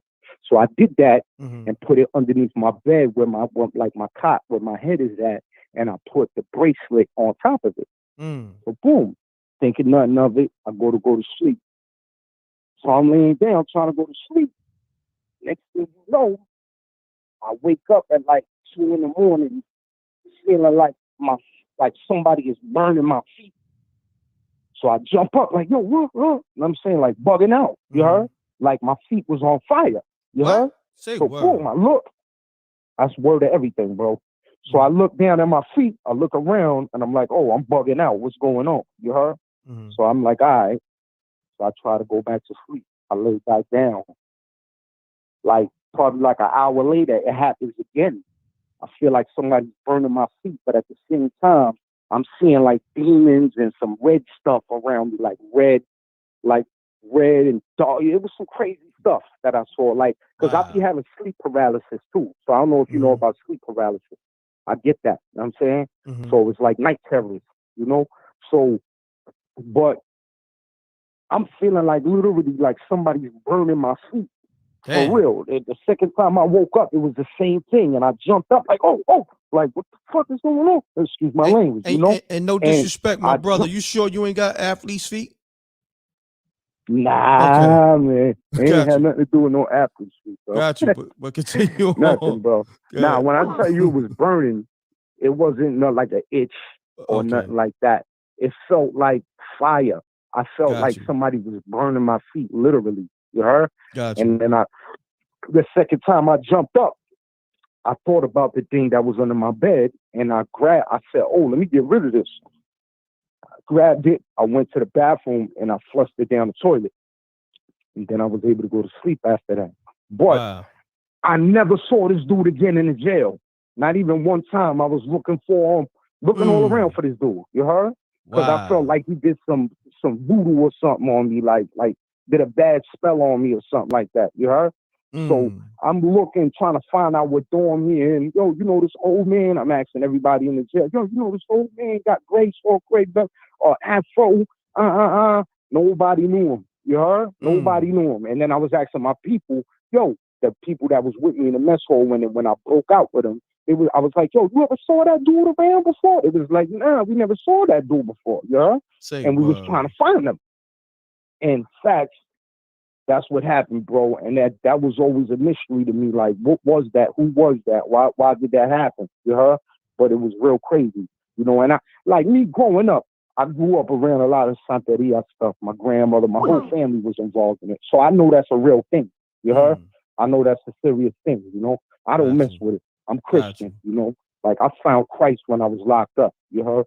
But at the end of the day, I know that situation is real, and people that deal with that, they real devious, So there's some people that's devious with it, and there's some people that's real, like, they're about positivity and trying to help people and cleaning situations, like cleaning the spirit, cleaning the area, cleaning the houses and stuff. But then you got others that they demonic, They work for the devil and they just want to hurt people, and you understand what I'm saying? Got you, brother. But I appreciate you calling, man. That was spooky. All right, bro. All right. You already know, my brother. All right. Peace, my brother. Call me up. Let's get it. We got a lot of feet stories tonight. What's going on with y'all on these feet tonight? Niggas putting shaving cream on feet. Niggas got athlete's feet. Spooky out here with these feet. Spooky! Peace. You now tuned in to m.reck TV. State your name, where you call it from. Keep it clean. Keep it short. Let's get spooky. What's good, m.reck? This Drew. Drew, what's happening with you? Salute. Yo, I called them last week, man. Yo, I love your show. I came from bro. New York. I rushed home so I could tune in. Salute. I appreciate that, Drew. Talk to me. Yeah, so I called them last week and hear my daughter going making spooky noises in the back. But yeah, that's me. So your daughter good? First off, you put her to sleep? Yeah. She's taking a shower. She's taking a shower right now, so she out the way. So you trying to get on the phone real quick. You slick. I like how you did that. Soon as she jumped in the shower, you jumped on the phone to call me. Let's get it, Drew. Let's get it. Because she was making some spooky noises. Let's get it. Yeah, man. She follows me and does that stuff. Yeah, anyway. Yeah, let's get it. Before it's gonna be two stories short and quick. Short and quick. All right, let's get it. Before I start, I had a great grand uncle named Uncle Eddie. I never met him, but my dad talked about him. He talked to spirits like how me and you having a conversation right now, just in the room talking to spirits back and forth. Wow, that's spooky. It's on my dad's side, right? My mom's side now got a similar thing. That's why I'm a hotbed for all this nonsense. Mm-hmm. So my mom was telling me a story back in Jamaica. She was laying in the bed and she lives in a bad neighborhood. And she gets nervous because some of the guys from my side could come in. Jamaica's rough. They can come in the house and rob and stick up, right? So one day she's laying on the bed and she sees a guy come in the house. So she can't see the face. The face is blurred out. So she's trying to yell for my grandfather. Her vocals locked up. She can't move. She's on the bed. This person comes in. He goes above her head where she can't move. And then she sees the shadow go through the wall and it's gone. Wow. That's the first story. Crazy. That's spooky. My same grandfather. Spooky! Continue on. My same grandfather, he sees things. So he sees spirits and stuff. He's in Georgia now. Dang. The other night, like Jamaicans, he's playing dominoes on the street about 3 a.m. And he sees a guy coming down the block carrying a suitcase 3 a.m. He's like, wondering, where's this guy coming from? Like he got kicked out of somewhere. He looks deep, but the guy ain't got no legs.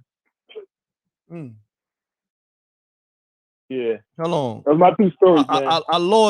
You lost me on that last one. You lost me on that last one. Said, my grandfather's playing dominoes, right? At 3 a.m. with some friends. And he sees a guy coming on the block carrying a suitcase, one of them rolling suitcases. When he looks deeper, he sees the guy has no legs. Wow. Yeah. That's you just spooky. saw that coming down the block. That's spooky. Damn, man. I ain't gonna front. This is like the third foot story I got tonight, but salute, man. I don't know what's going on with these feet and these legs, but it's kind of spooky tonight. I guess this is the the spooky leg tonight. I don't know, man. We doing spooky legs. I don't know. Spooky feet. Man.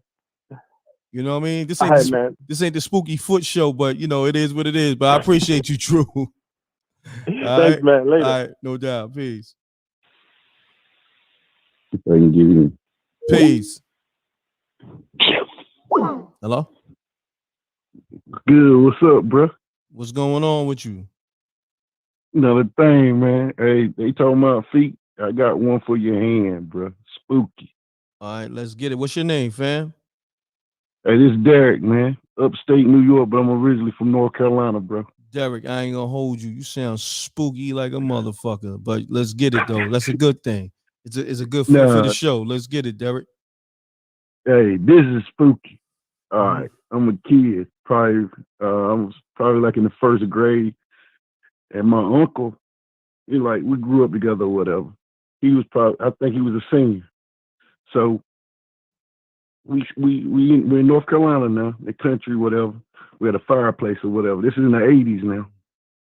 And it's cold. I'm telling you, it's cold in the morning.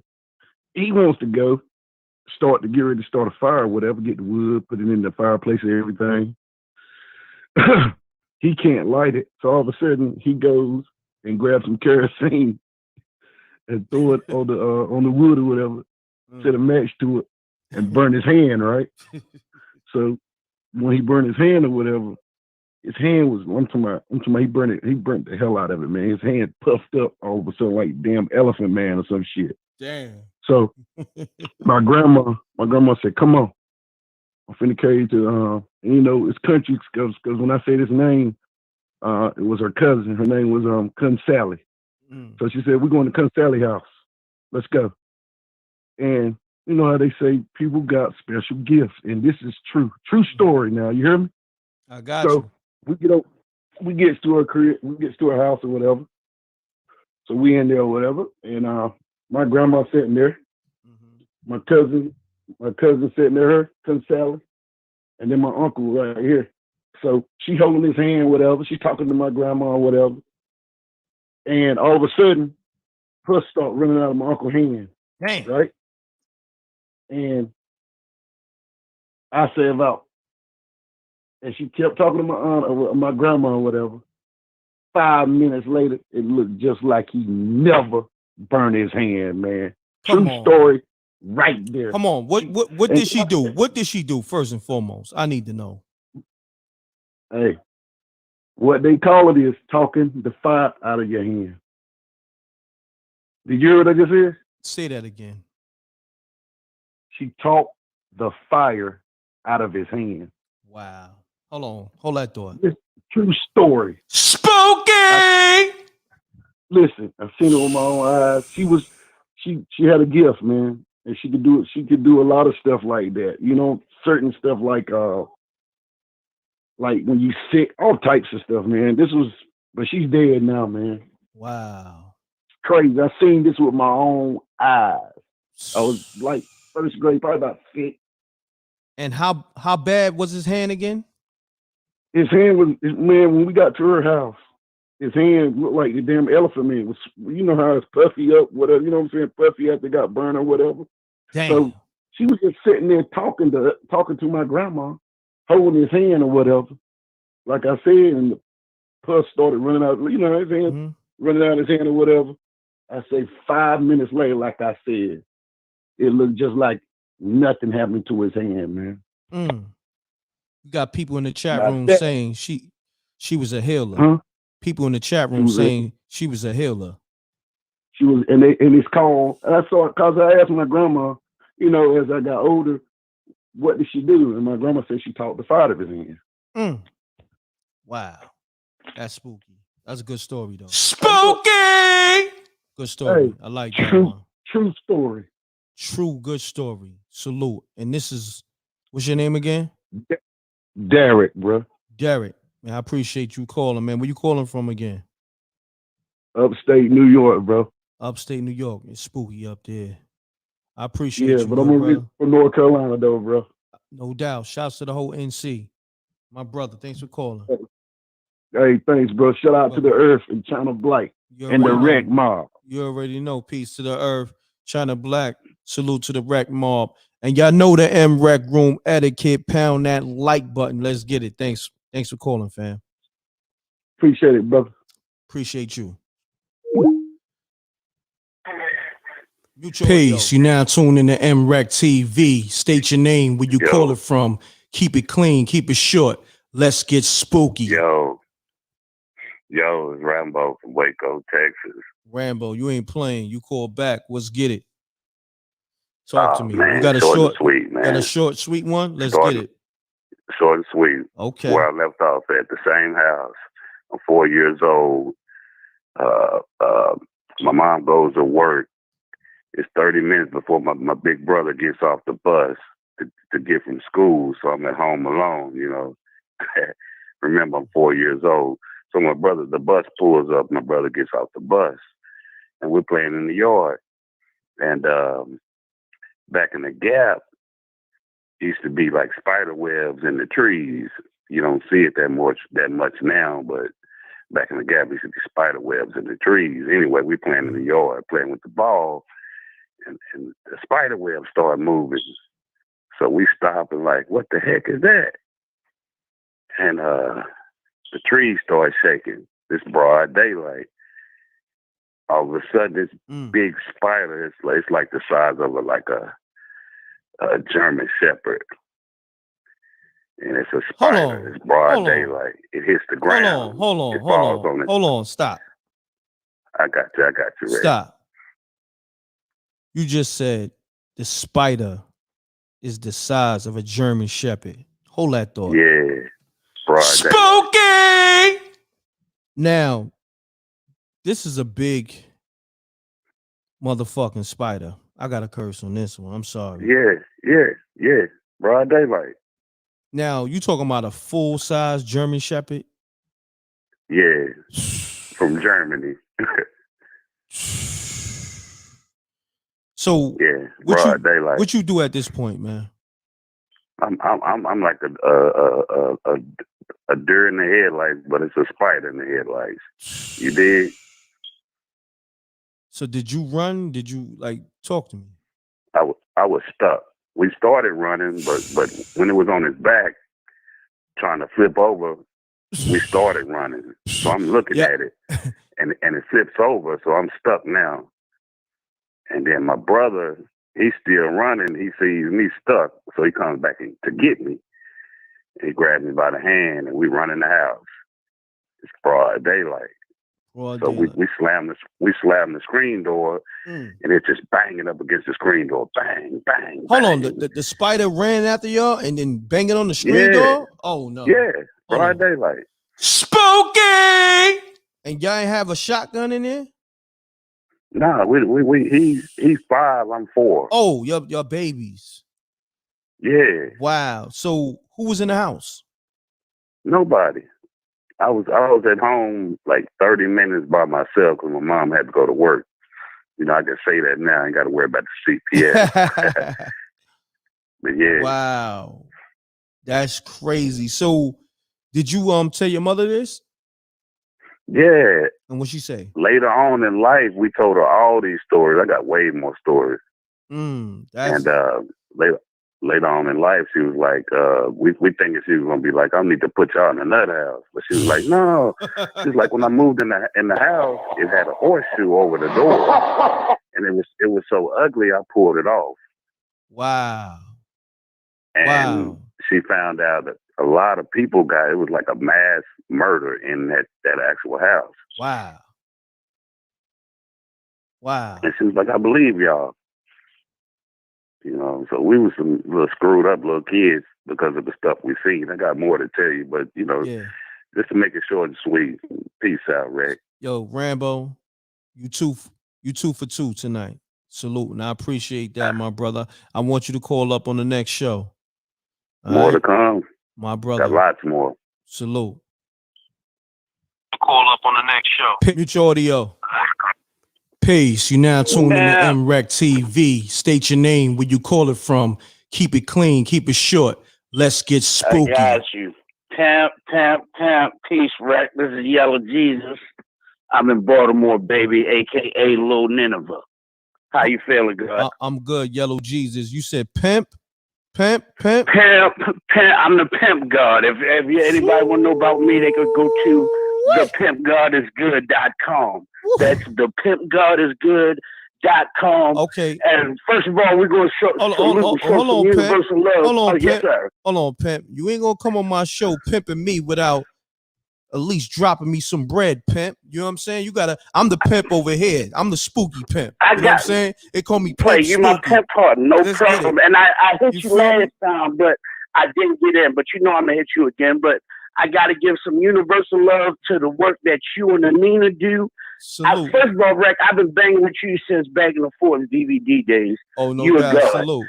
Thank you, my Second brother. of all, you've been putting your work in. You was with Jordan and you branched off and did your thing.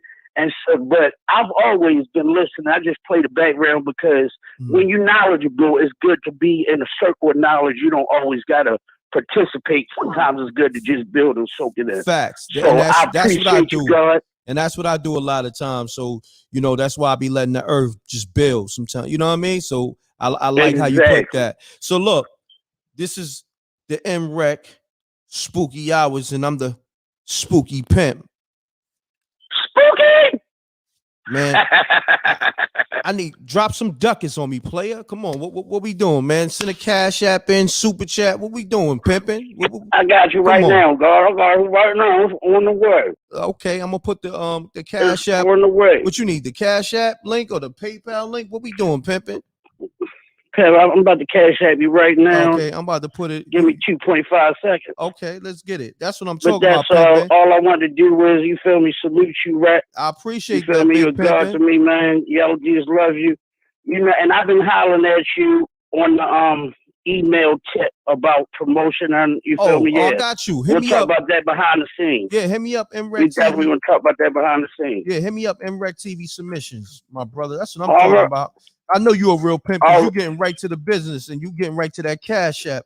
That's what I'm talking about. Man, This the is pimp God pimping. is good, right? The We pimp out here, God. man. We out here pimping this joint. We out here pimping this thing right here. You know what I'm As you saying? should. And You pimping heard? don't have nothing to do with selling no vagina, just so the ladies know. Say it Pimping is a again. mind state, and it's a way of life. And it's about how you carry yourself and love yourself and believe in yourself. Say That's it all. again. Say it again, Big Pimpin'. That's what I'm talking about. We've been That's pimping all. Like, since. they think it's about selling some body parts. No, I pimp from the mind. I build people, right? Just like you do. I take somebody and I see what they do well, and I just accentuate it and emphasize that and put them on some game and teach them how to get it done. Say that again. He said accentuated. Oh And man, you gotta say it's called acclivity. That's the word for the day for the spooky hours. Acclivity, right? We take them to acclivity. We start at one plateau and we take them to the next one. Salute to m.reck TV. Y'all make sure y'all follow m.reck on all platforms.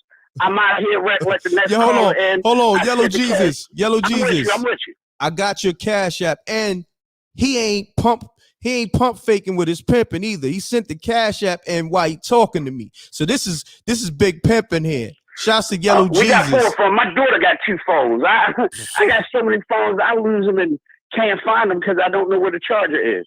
I can't even charge them up. We got phones in here, right? We grind, man, but it's not about that. We've been grinding a lot. Hold on, I gotta say this You've though. been grinding a long time. No doubt, I gotta say this. I want to say thank you for being the official pimp, because there's a lot of fraudulent pimp. You know what I'm saying? But I'm gonna say to you, you've been pimping since pimping been pimping. You heard me? The pimp God is good. Yes, sir.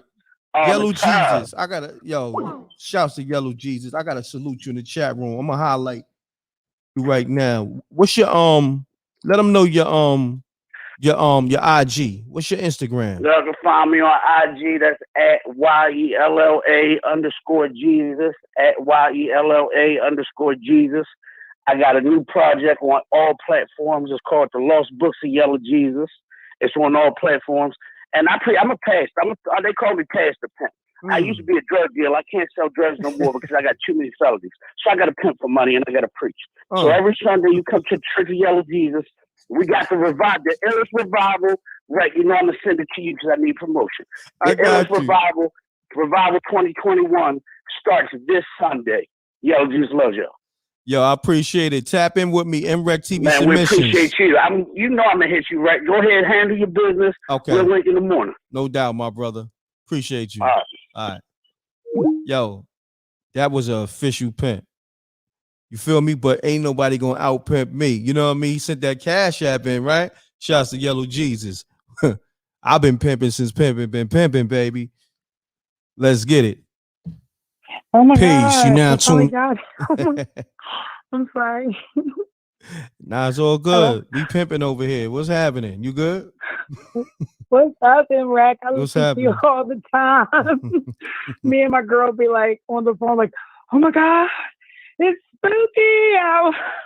Yeah, it's spooky Y'all hours, be baby. having me bugging, y'all. I'll be so scared. Sometimes I gotta close my bathroom door, put my feet on the bed like I'm scared something's gonna come and get me.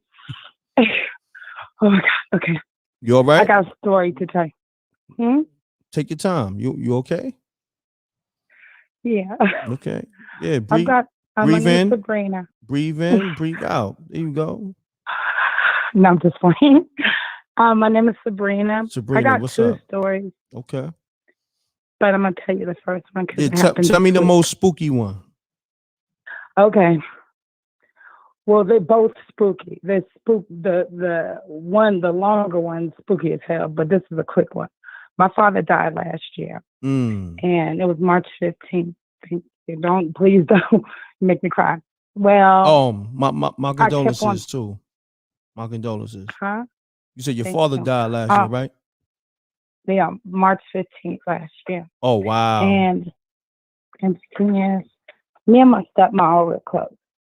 And I'm very concerned, about her, losing my daddy because they were very tight. So she called. No, she doesn't call me. I just kept on having this feeling like, call my stepmom, right? And I was like, I'll do. I just don't want to hear her cry because it's going to tear me up. Gotcha. So I turn around and I'm like sitting on my bed, right? It's kind of a funny story. Now it gets spooky, but it's funny. My baby's father was laying in the bed sleeping, and I was doing some books. I was fixing some receipts and what have you. And all of a sudden, I'm butt naked. I'm sorry, yeah, true. I'm naked. I got my back turned, like facing the headboard, and I'm just doing my work and stuff. And I feel something literally sit down on the bed right behind me. Hold on. When you say you was doing your work, what kind of work you do butt naked in the bed? I was doing paperwork. Oh, Shit. paperwork. Okay. Sorry. Shoot. I mean, Nobody has to know. the pimp Yellow Jesus called right before you, so I don't know. You know what I'm saying? You called right after him. It's like this. I was in the natural. I was about to go to bed, but I had some receipts I had to fill out because, I sell Baba Belly products. So yeah. So anyway, I was filling out those receipts, just handling business, and I feel a dip. Like somebody literally sat down behind me. And I'm like, I know I didn't hear anybody in my room. I've got wooden floors, so you're gonna hear creak, creak, creak. And I turned and looked at my children's father. Then I turned around, looked behind me, and there was nobody. And I was like, who could this be? So I was like, I'm not going to trip out. Baby, wake up. There's somebody up in here. It was my father. I knew it was my father because he was telling me to call my stepmother. So the next day I turned around, called her, and told her, he doesn't even like me not wearing a bra. How dare he come in the room when I'm naked, but I had to make it funny. Wow. Yeah, okay, that's crazy. That was spooky. That was one. And but I got a little weird at the same time. You know what I mean? Weird, right? Because it's like my first physical type of ghost experience. I see shadows, and I've heard a lot of people talking about the shadow people, or the Wendigo. That's where they're skinwalkers. But anyway, this is about the Wendigo. This is really creepy. The skinwalker. Okay. I invited my one of my son's brothers to come up and visit me. Well, visit our family. I live in Kansas City, Missouri. I'm from DC. All right. Okay. And what happened was, shout out to the whole DC. Hey, what's up? Shout out to Kansas City too. Hey, Missouri, not Kansas. I ain't Kansas City though. But look, this is what happened. He came up here, and stuff was like kind of weird that day, right? It was like really weird. And then later on that night, it started getting like strange, and I couldn't go to sleep. So I have a friend who is he's a Navajo and a Panipanka. He's an Indian chief. He's a fire chief. He's a medicine man. Got you. Now let me interject real quick. Is this story going to be real quick, or is it going to be long? Because it's going to be real. It's going to be very quick. I know we have a time, so I'm going to speed it up. Okay. Anyway, he calls me out of nowhere, and he tells me to come to his house. I'm like, what? So I go to his house, and he says, "You smell that?" I was like, "No." He says, "It smells like mildew, like water trying to run on a rain slicker, trying to mildew, but it can't." He says, "That's a shadow man." I was like, "Oh," so he started blessing me real quick. He started blessing me, with his medicine bag. Then he comes to my house.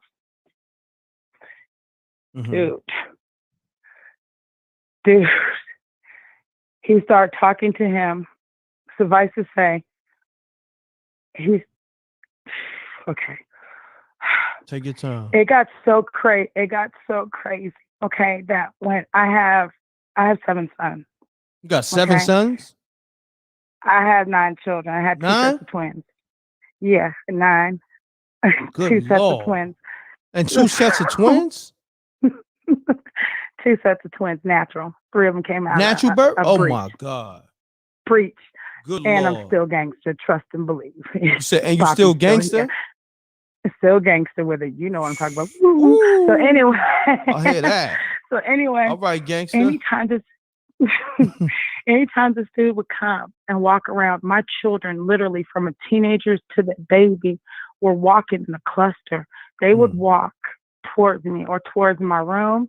Me and my husband's room at the time, they would get up on our bed, literally, and like they were all screaming and crying. And I'm freaking out. And I got friends in the UK too who are spiritual.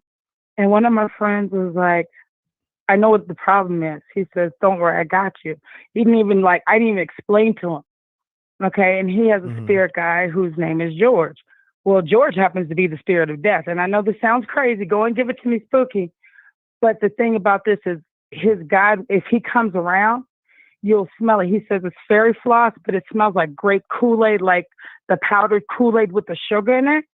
So you can smell him coming, right? And so when I came up into the house, because I was so vexed after I got the phone with Mike, I was like, my whole house smelled like Kool-Aid. And I was like, kids, do you smell that? And they were like, yes. So I said, say hi, because I'm so tripping out over this guy literally physically and spiritually scaring my children, terrifying them. And I felt like I couldn't do anything at the time.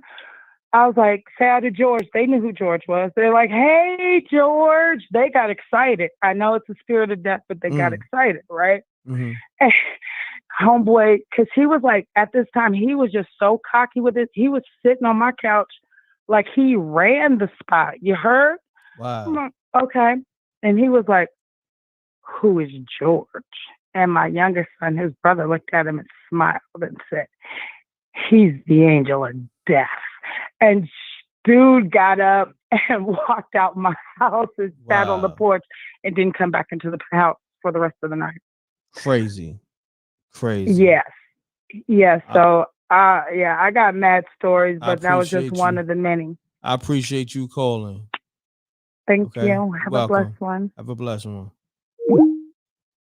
Woo. Shouts to Genuine Chick. Revolutionary Chick. 5th Ward, Houston, Texas. Soldier for the Most High God on the super chat. Thank you. Man, she got 9 kids. So we all know what she was on the bed, butt naked, facing that headboard was about. We know what it what's it all about. So salute to her and them 9 kids. Whew. Good Lord. Let me get back to these calls, man. I missed a lot of calls. Let me get back to some people.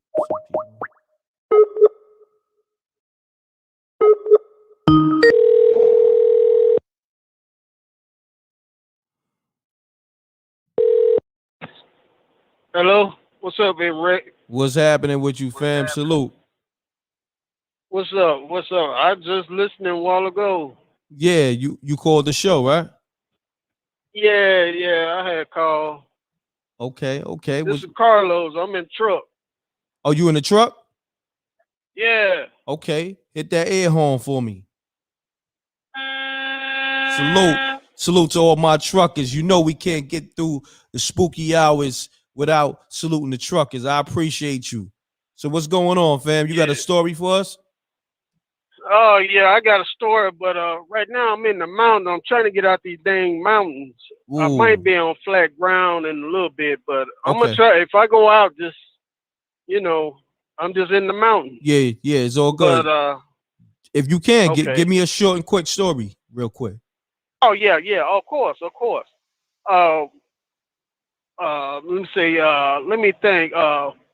One day my cousin called me, and I was at home chilling. When she called, she said, "Oh, Carlos, I need you to watch the kids for a while." I said, I was telling her I really don't want to come down and do that. I didn't want to do that right there because I was doing something else. But she had told me before she moved in the house, it's an old lady that died in the house. Damn. So, and I was like, I didn't really want to go over there because it was, it could be some freaky shit going on. My bad. But Nah, it's all anyway, good. okay. I said, all right, Kayla, I'll come over there. Uh-huh. I'm over there. I'll come over there. She said, I'll be back in about an hour. So I'm in the house. All the windows are down. Ain't no air conditioning on. The kids in the room playing. I'm sitting on the couch. This big wind come through the house. I'm up here. I said, damn, the wind is cold. So I jump up. I go and see it. The air conditioner on, cut it off. Wasn't no air conditioner on in the house m.reck. Say word. It's this wind, this cold wind. And once I felt that wind, I got started because I went to go check all the windows in the house, all the windows down. Damn. I shotgunned it straight out the door, man, and waited for a few minutes out there by the dish bank. So I got to think. I said, "Damn, I left the kids up in there." Damn. So I had to go back in there, get all the kids out the house. How many kids? We over on the side. She had 5 kids in there. God damn. We came back out, sat on the edge of the dish bank, waiting on their mom to come. I said, I ain't never coming back over here no more. That was it. It's a wrap after that. No doubt. I ain't been back over there since. I hear that. That's some truth.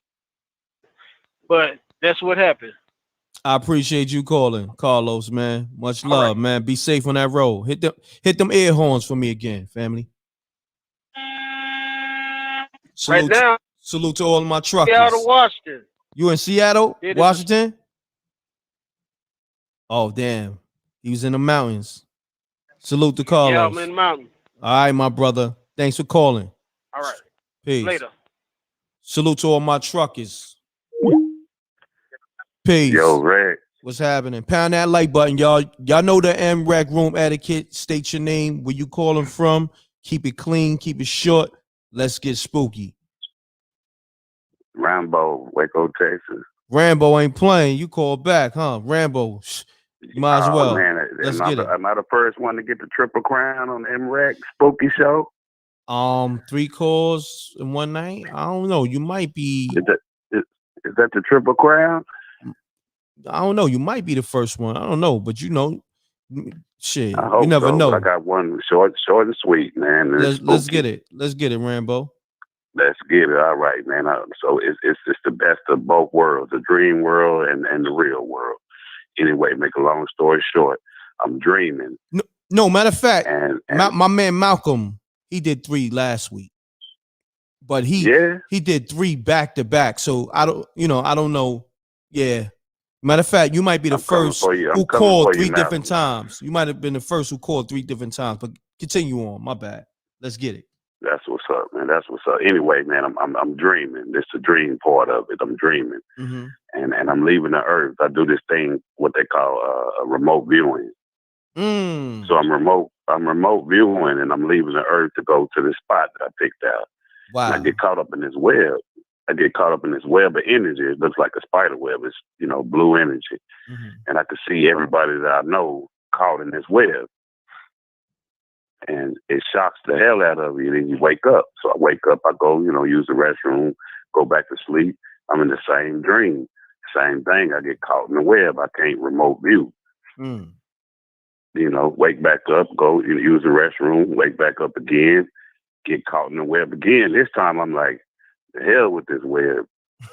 And I just power through it and, go where I'm going. But when I go where I'm going on the way back, I get caught in the web again. And this is where it comes to reality. I get caught in the web, I make it through the web, and I wake up. Now I'm fully awoke, and I'm in the bed with my girl. And she's shaking like she having a seizure. because I'm still hit with the energy from the web, but I'm wide awake. I'm thinking she having a seizure, but while she's shaking because of the energy getting shot, I see I got my arm on her leg. So I take my arm off her leg and she stopped shaking and went back to snoring. Wow. So I'm like, that spooked me. Like, I'm wide awake. So I get out of the bed, like, whoa, that spooked me. I get out of the bed, it's a little short, little gray alien dude. What they call the tall whites, but this dude was short. So I'm like, nah, I'm woke, but I see this dude.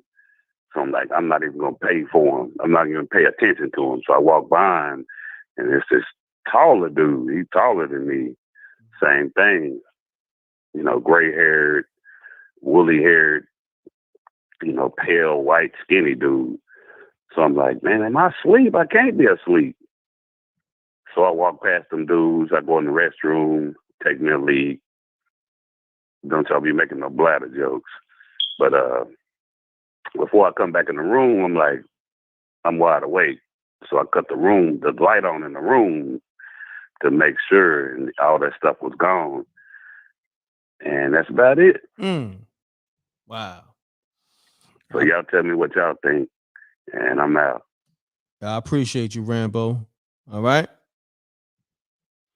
Thanks Peace for tapping out, in. Peace. I'm gonna take probably another 2-3 callers. We coming up on that 2-hour mark, and I've been working all day and going so hard these last couple of weeks. Make sure you check for that Gift and the Curse, episode 1 with Fred Joe Starr speaking on the gift and the curse of Hollywood and the music industry. Check for that if you want to peep that. Don't calling me from Florida, man. Like, I'm live, wilding. Me fucking. Peace to K Monette. Said check your DM. All right, I'm gonna check it. I'm definitely live right now, so I'm not gonna check it right now while I'm live, unless, hold on. Matter of fact, let me get a call going. Maybe I can check my DM. Hold on. Let me call this person back.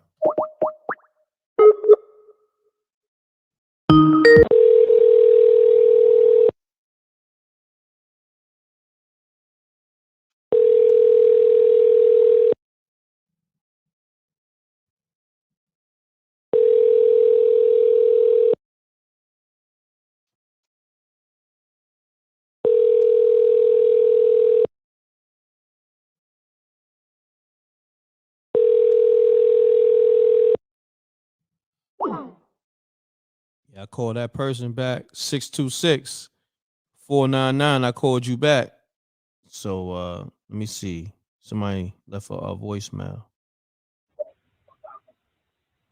Yo, man, this m.reck, man, this your boy Traumatic, man. Traumatic General, man, calling for PO, man, Portland, Oregon, man. I tune into your show, man, where it gets spooky. Yeah, man, but I just like to say, man, salute, man. I tune in and I rock with you, man. I'm just calling in to see if I can get in, but it's always busy, man. But hopefully I can get a call back or at least get some love on this shit, man. My callback number is 50331. I'm gonna call Traumatic back, but I got another call first. Peace. You now tune in to m.reck TV. State your name, where you call it from. Keep it clean, keep it short. Let's get spooky. Yo, m.reck is Malcolm. Malcolm, what's happening with you, man? The spooky OG. Salute. They brought you up in the chat too a few minutes ago. Blessings, my brother. Everybody. How you feeling? Oh man, I feel good. I want to give a shout out to the young lady that called you earlier today. Yes, the 11-year-old girl, right? Yeah, bless her little soul, yeah, man. Bless her soul, man. Like prayers for her too, Facts. What you got to say to reboot her? your phone.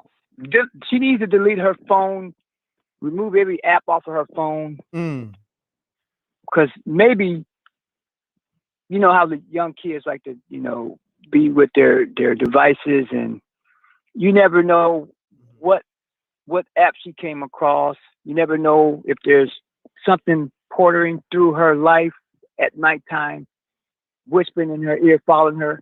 You know, you never know. I know, like, I remember telling you stories like where my friends, you know, her mother and then her boyfriend mother were playing with witchcraft, you know, the black magic type stuff. And when I was hanging around her and like when I was going home, I started seeing like quick shadows. They move fast. But for some reason, your peripheral catches, my peripheral was catching these like shadows, moving fast. So when I moved into that house, I knew that there was nothing going on in the house when I lived in California. But when I started hanging around her, I noticed that I started seeing quick movements. But you won't see it with the naked eye. Your peripheral catches it because you see something pass, and your eye is your peripheral is just that sense of seeing something, you react to it. So she needs to delete that phone or get rid of the phone, get a new phone. Prayers to her, and just be careful because you never know how the web is, and you know certain things are happening these days now where you know if spookiness can go through gadgets and start reaching, you know, us, they do it. And little kids and young ladies, young men, their spirits are more free, more open, so they're vulnerable to evil attaching to them and following them. You know, they have to be real careful with their devices and make sure that their parents are watching whatever they're doing on the phones. So I'm gonna give you a quick story here. This happened to my dad in the early 2000. He told me this story. It was in some part of Missouri. He would go down there to go to get to Mississippi to go see his mom. And so he had a friend that used to always do the driving because he would drive all night. He would get some blow up his nose. His friend would put some blow up his nose, and he'd be open all night driving. He'd never go to sleep. So my dad and him used to, you know, go back and forth to Mississippi to go see his mom. So one day they was at a restaurant, and it was some small town restaurant in Missouri, and they wasn't getting served.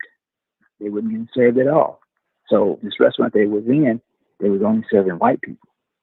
And so when my dad finally asked, can we get served because we've been sitting here waiting, the lady had told him, like, blank out, that we don't serve black people. She didn't say it in that word, she used the other word.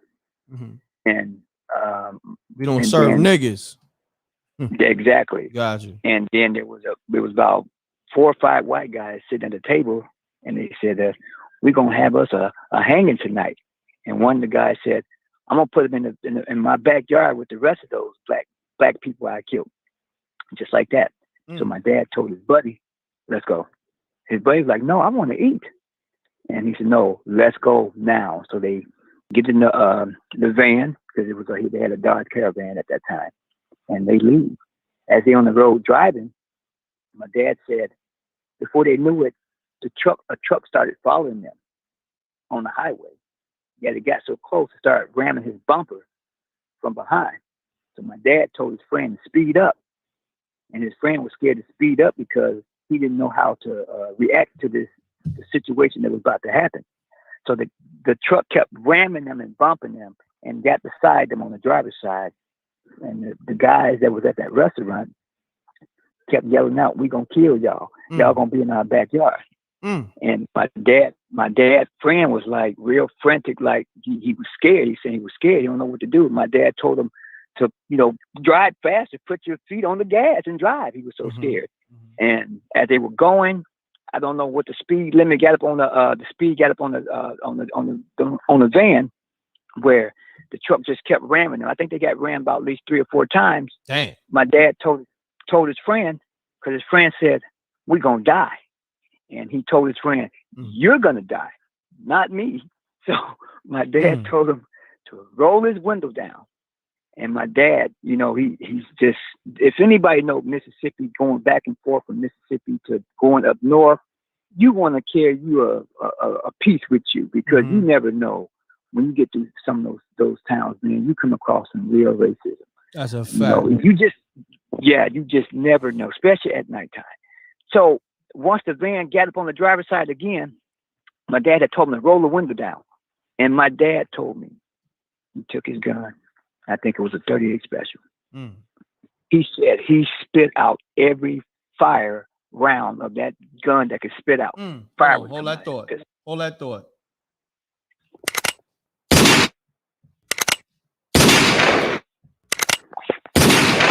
Let's get it. Because he said that it was going to be them that was going to be dead. And he said he remember hearing that guy say he going to put them in the graveyard or put them in the back of the house with the rest of the people that he had killed. My dad spit every round that he said that he could spit out of his gun. He said fire was popping out of it. They was in the van while he was shooting. So he said the fire was spitting out the gun. He said he hit one of those guys. And when he hit one of those guys, one of them said, that black man, I ain't going to use the other word, got a gun. And he said he shot. He spit every round and hit all 4 to 5 of them. And he said when he hit all 4 to 5 of them, he said that whole truck flipped over. Damn. He said as they kept going. And they kept going? He said as they kept driving, he said that truck blew up in flames. Damn. And he said that they were going to die that day. He knew they was going to die. He said that restaurant was full of white people in there. Wow. Now here's where it gets spooky at. Wow. Hold that thought. Shouts to Sabrina Garcia. Said thanks for the love. Love y'all. Laughing out loud. Continue on, Malcolm. Here's where it gets spooky when he tells me. He said that once that truck had turned over and started going into flames because they slowed up, he said he saw like spirit lights coming out the fire, dazzling up in the air. He said he know that whatever happened, it happened. But he said he didn't want to get killed that day. And he said that they kept going. He told his friend, keep going until they got off the road. They got off the road because he said he didn't want, no trouble. Just waited a little bit and then they got back on the road. But he said that day, he said they was going to die. He said he saw like some spirit lights come out that truck in those flames. Wow. So he was just telling me that, you may die, but you going somewhere in the afterlife. Sorry. But this is many stories of the spookiness of racism. And when we watch movies like the Texas Chainsaw Massacre, when they're showing all these vehicles in the backyard, and you're trying to figure out how did all those cars get back there? Wow. You never know if these people unkilled people and kept their vehicles. That's a fact. That's a fact. You will be amazed of some of the stuff that happens going through certain towns, states like Missouri and Mississippi.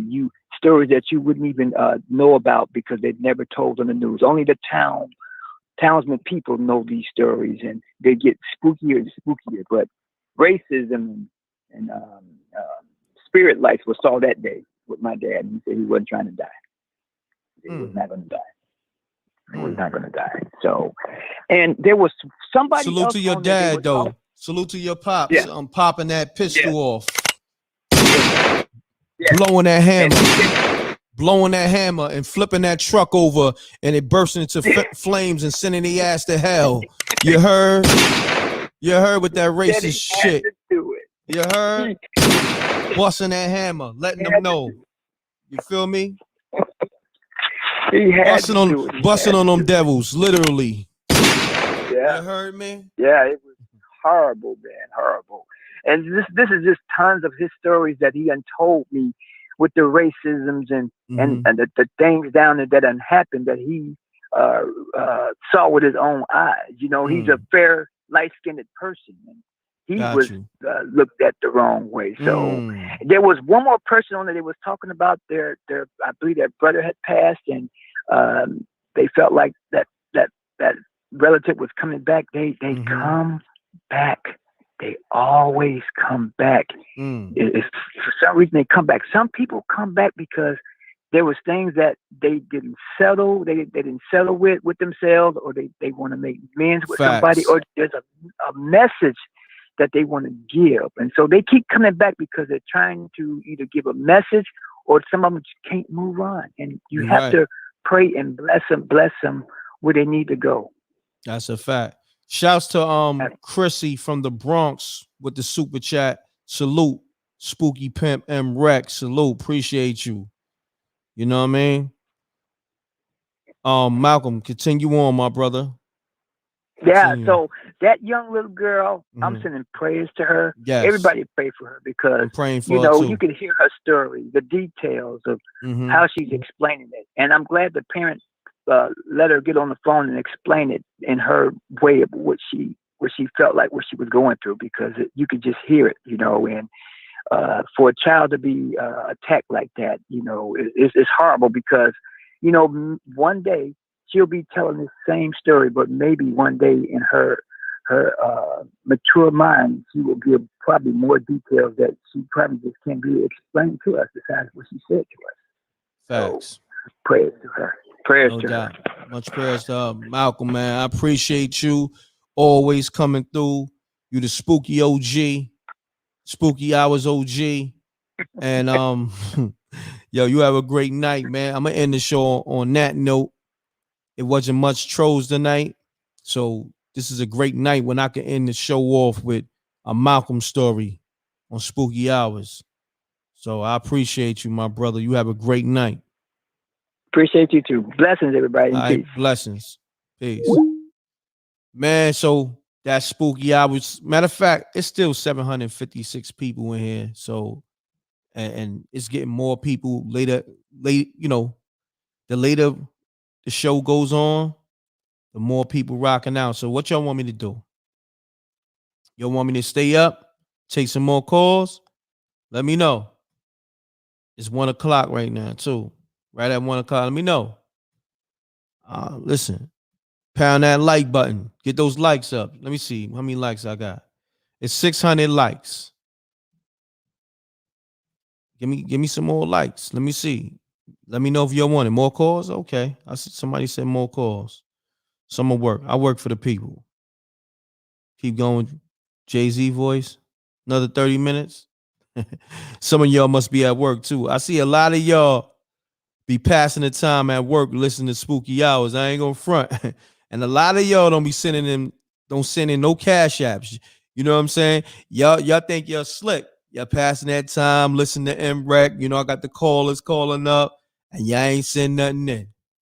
Man, I like how y'all move out here. Salute to y'all. Y'all hustling the Spooky show, the Spooky Hour show. You know what I mean? But it's all good. Nah, love is love. I appreciate y'all tapped in. And even if you just listening, whether it's at work or the next day while you at work, the next morning, I appreciate it. Just hit the like button. You know what I'm saying? Even if you don't donate, just hit the like button, share the live, put other people onto the show. You know, word of mouth goes a long way. So on that note, let me open the lines back up. Oh, we got a caller. Be passing the time at work listening to Spooky Hours. Mute your audio. Mute your audio. Oh, my bad. Let me turn this off. Oh, all right. This is Jody. I was gonna say this for next week. I gotta tell you this since the last caller said what he said. I used to go to this club back in the day called the Red Onion in Lakewood. The Red Onion? Wow. And the Red Onion.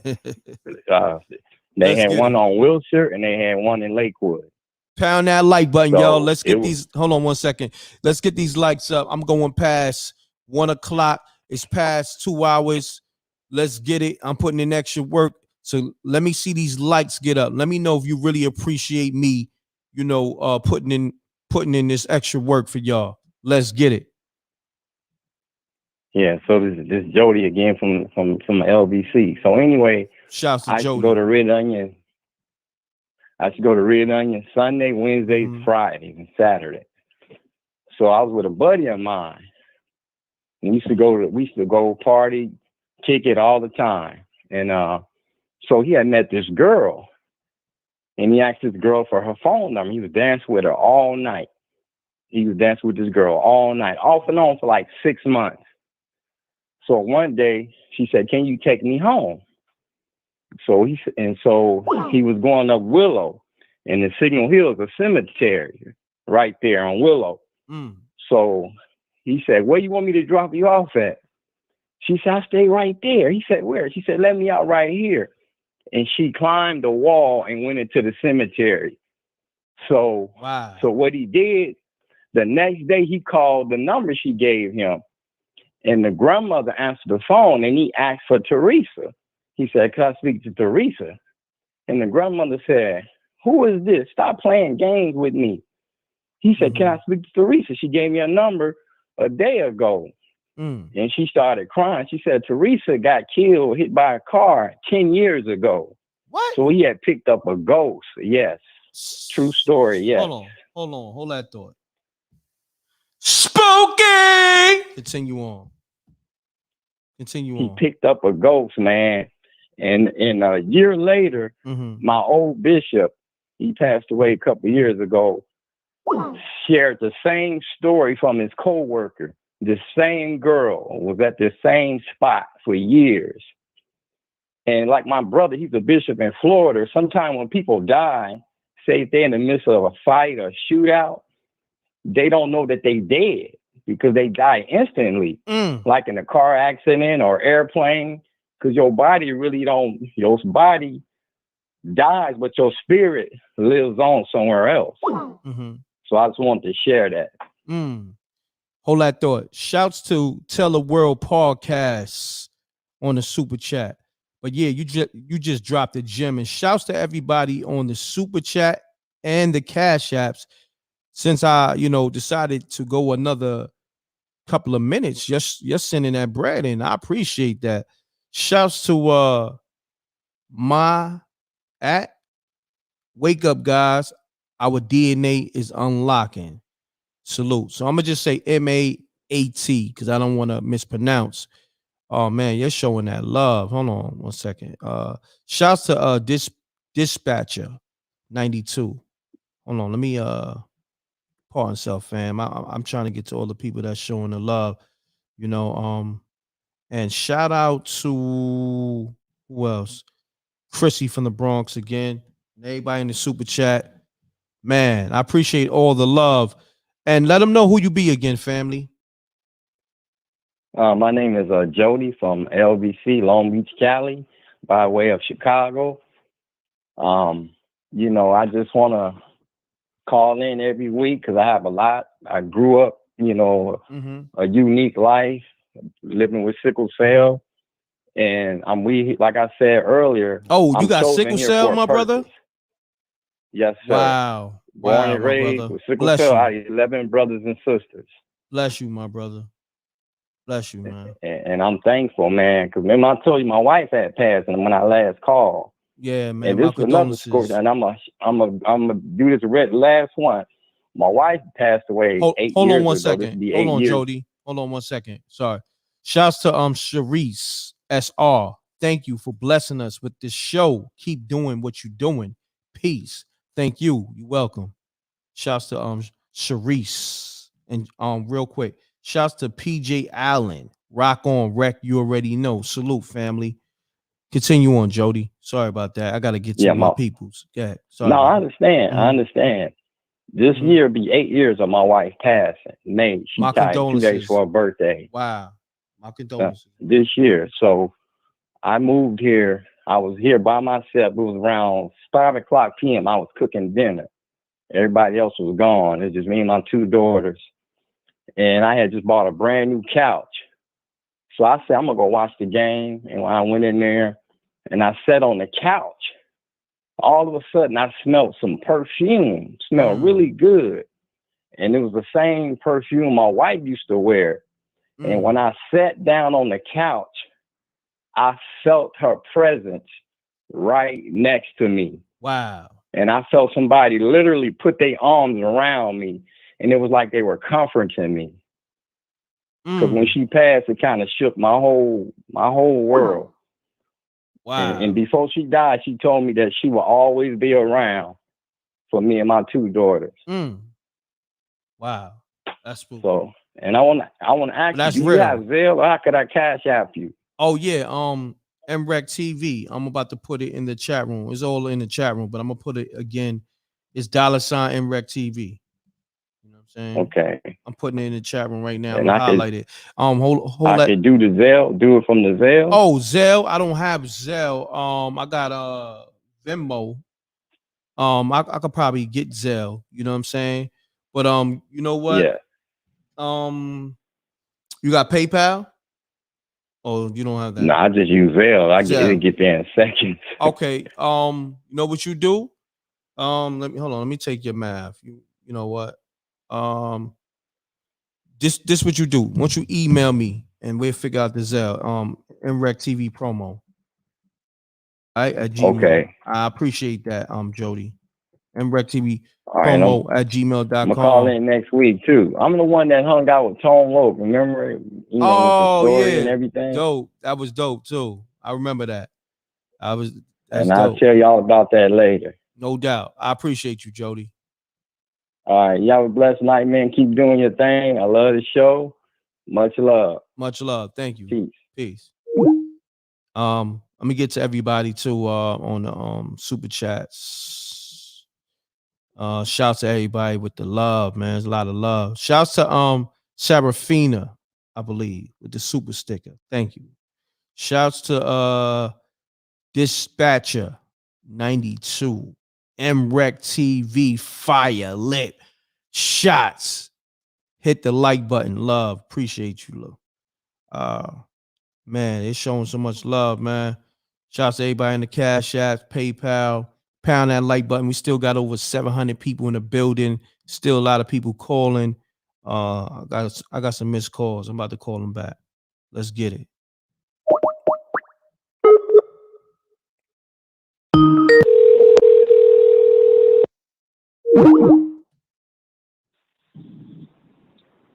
Peace. Hello? m.reck, what's going on, brother? What's going on? What's happening? Hold on one second. Shouts to Miss Wilson with the super chat. I love this show and your content, especially spooky hours. Thank you. What's happening? Who I got on the line? My name is Marvin Cadet. I'm originally from Brooklyn, New York. Currently living in Utah, Salt Lake, Utah. Okay, no doubt. Let's get to it, man. You got a spooky story for us? Yeah, it's even crazy that you're calling. I just said, man, if he actually picks up, I'm gonna bless this man. Currently, I'm actually door dashing. And I say, you know what? If he picks up, I'm gonna bless this man with a partial of my working today, you know? But, Okay, that's love. That's what's up. Appreciate you. Oh, most definitely. You and Amina most definitely deserve it. You guys are amazing. Thank you, man. And I woke and just purely just nothing but pure knowledge, and I appreciate it from you guys. No doubt, my brother. It's all love. We here for the people. For sure. So yeah, I won't keep you waiting. So yeah, so this is something. So I'm actually I'm a Latter-day Saint. From Brooklyn, New York, which is crazy. But Brooklyn. So this story happened. Yes, sir. Yes, sir. This happened to me right after. It's 111 too. Not to cut you off. It's 111 too. If you went to the numbers, you know what it is. Let's go. Let's get it. That is it. Right. Yeah. So this happened to me right after I served the mission for the Latter-day Saints Church. My parents, I just got back from my mission. I don't know if you're familiar with the Latter-day Saints mission. You go out for 2 years, serve a mission, you come back. When I came back, my parents bought me a car. So from Brooklyn, we drove out to New Jersey, bought the car. So got back home, something was wrong with the starting of the vehicle. It was more so the cylinder. The car would not start. So I was having issues with the car. Okay. Hold on one second, my G. Shouts to Jeanette Dozier. Keep doing your thing, m.reck. Much love. Thank you for the super chat. Let's get it. Continue on, my brother. All right. So went with my parents drove to New Jersey to buy a car. My first car was a 2006 Chevy Cobalt. So went out there, bought the car. Everything was good. Got home.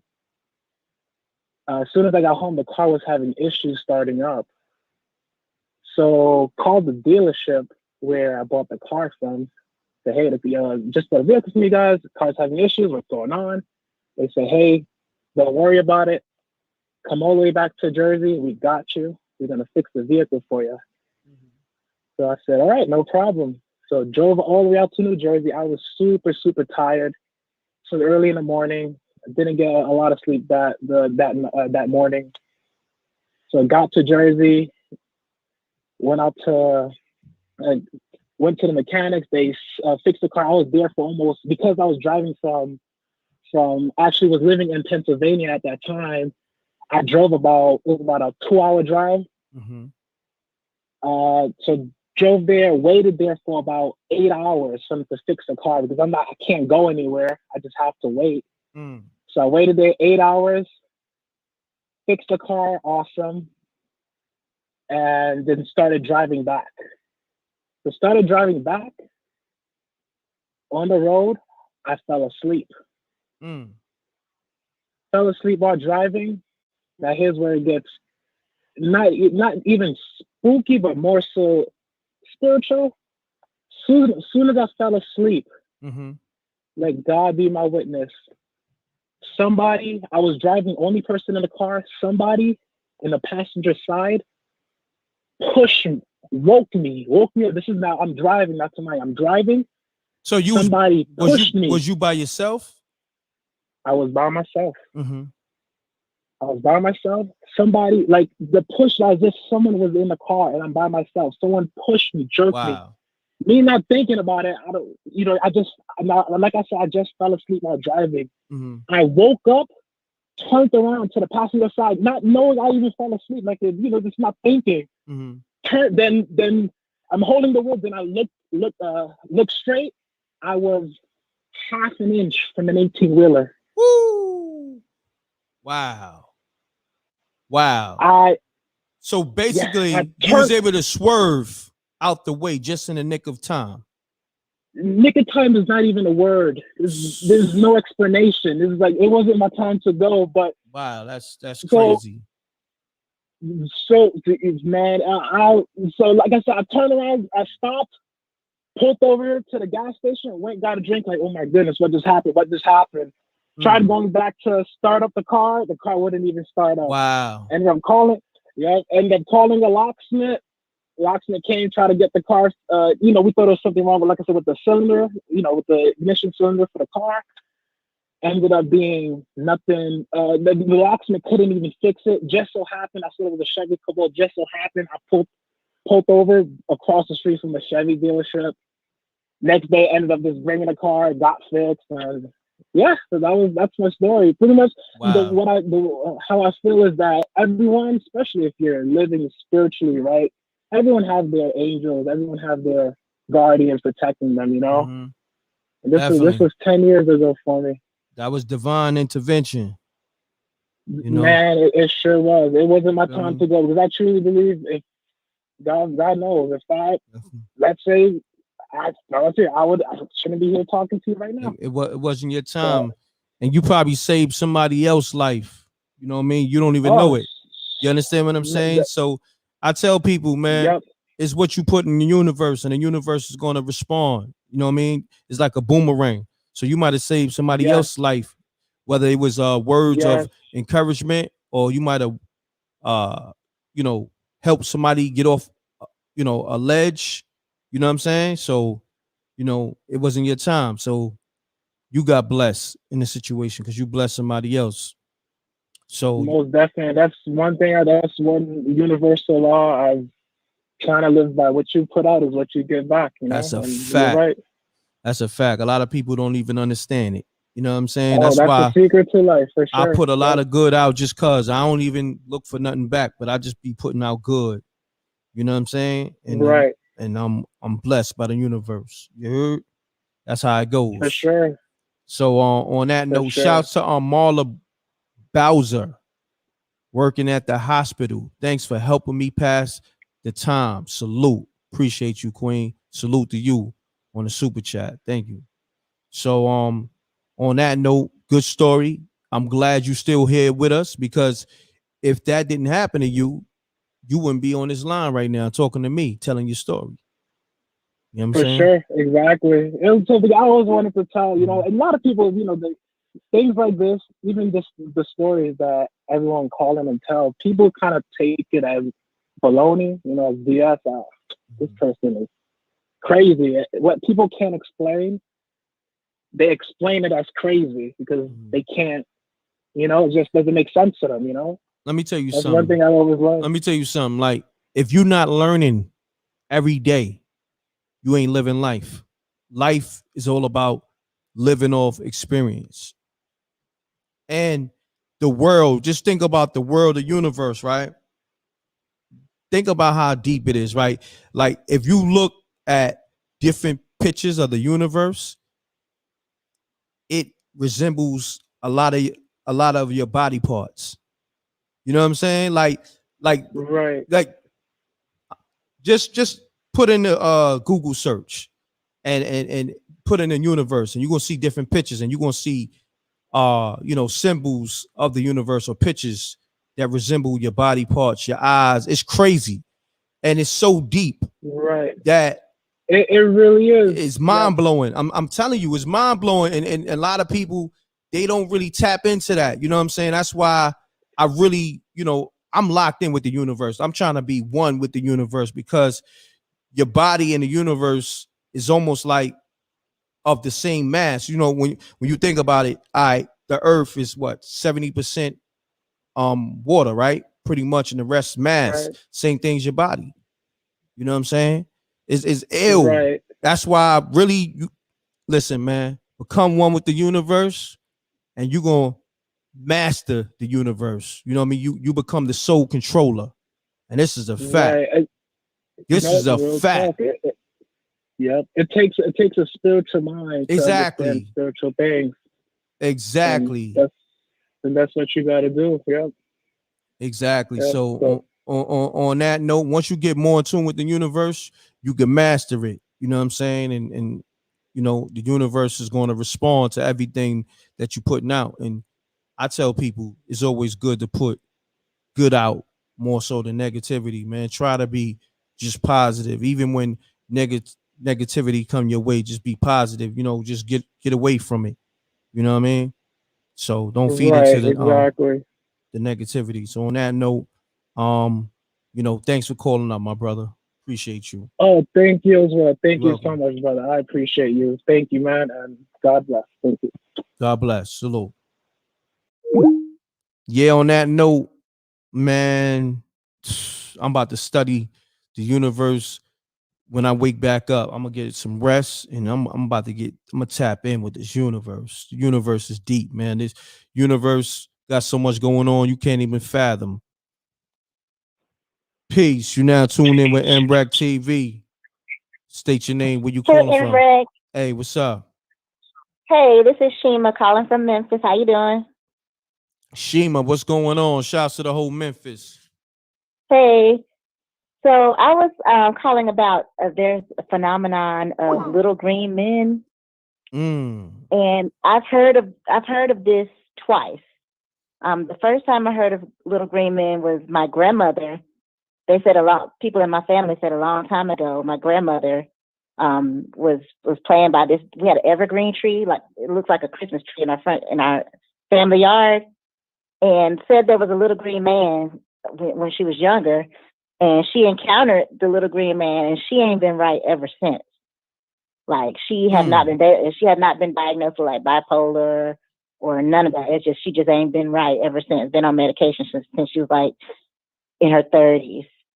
And the second time I heard about the little green man was my ex-husband.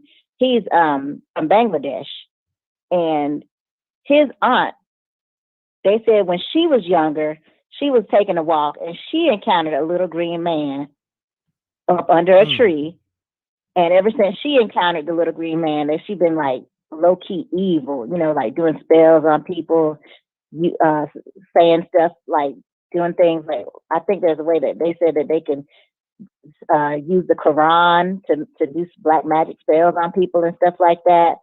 She's always stealing money. Like she just ain't been right. Like and ever since I met her, like I felt like she wasn't right. Got you. And I didn't know, like, you know, the little green man phenomenon. Like, I've heard it only, you know, those 2 times personally, but you know, I've always wondered about that. Like, what is that? I don't know. The little green men. I I don't know. don't know, but I've heard of it. I've heard people talk about it before, and I've heard like I said, my grandmother and then my husband's aunt, and it's like seems like every time they like since they encounter it, they ain't been right. Like they ain't been right. Wow. Yeah, I don't want to see no little green men. You know what I mean? I don't want to see no leprechauns. And it has something to do with a tree. Got something to do with a tree? Wow. Yeah, because both times that I heard that the little green man was in the tree. Yeah, I don't know. Well, you know, maybe somebody would tap in and they might have knowledge on that. You dig what I'm saying? All right, well, that was short and sweet, but that was I appreciate you tapping in with the little green man. All right, well, have a good night. Have a great night. Peace. Pound that like button. If somebody got some insight for her with the little green men, let me know, because I never came across no little green men, and I ain't trying to come across no little green man. I don't even want to see no leprechauns. You heard me? Unless he got a pot of gold for me, you heard? But then again, you know, that gold, he might want my soul for that gold, so I'm good on that gold, you heard? I'm good on that. Peace. You now tuned in with m.reck.tv, and this is Spooky Hours. State your name, where you calling from. Let's get it. m.reck, this is Tim from Cleveland, Ohio. Yo, Tim, what's happening? Shouts to the whole Cleveland, Ohio. Let's get it. Thanks, bro. Got a quick one. This happened when I was in high school. We had a football game in the most southern tip of Ohio from Cleveland in a town called Ironton, Ohio. So we play the game over, driving back to the hotel in Columbus. So it's late. Myself and the bus driver and one of my coaches, we were the only ones up on the bus. Everybody else was asleep. Well, we just talking, passing the time. Car passes. You know, nothing unusual. Car gets, it's a 2-lane highway. We're not on a major highway going to Columbus. So a car passes, honk his horn twice, passes. So we're sitting there talking. Another car, maybe about 20, 30 minutes later, comes around us, passes. Sitting there talking some more. All of a sudden, it happened again. And the bus driver say, that's the same car. So I'm like, you right. That's the same car. So we get to the hotel, think nothing of it. The very next year, I was a senior in high school. This team that we played came to Cleveland to play us at home. So after the game, you know, everybody talking, chopping it up. And I was with one of my coaches and talked to their coach, and we was just laughing and talking. And I said, yeah, you know, we was on our way back. And I said, just something strange. We just see like the same car just pass us like 3 times. And the coach was like, what kind of car was it? I said, it was just like a black car or something. I said, me, myself, and the bus driver seen it. The coach verified it. The coach from their team says 5 kids was killed coming home from a football game that played against them maybe 10 years prior to that. That was in the 80s. They were coming home from a football game. Car went into a ditch, flipped over, killed all 5 kids. So we was like, maybe, you know, some phenomenon, and we seen the car. The coach says right after that, about 3 or 4 different teams that drove up that road, that's happened to. The same car passes them and they think it's the 5 kids that was in the car. Wow. That I mean, the same car of the 5 kids that died in the car wreck. Wow. That's spooky. Now I thought that was spooky. That's spooky. Yeah, that's wild, man.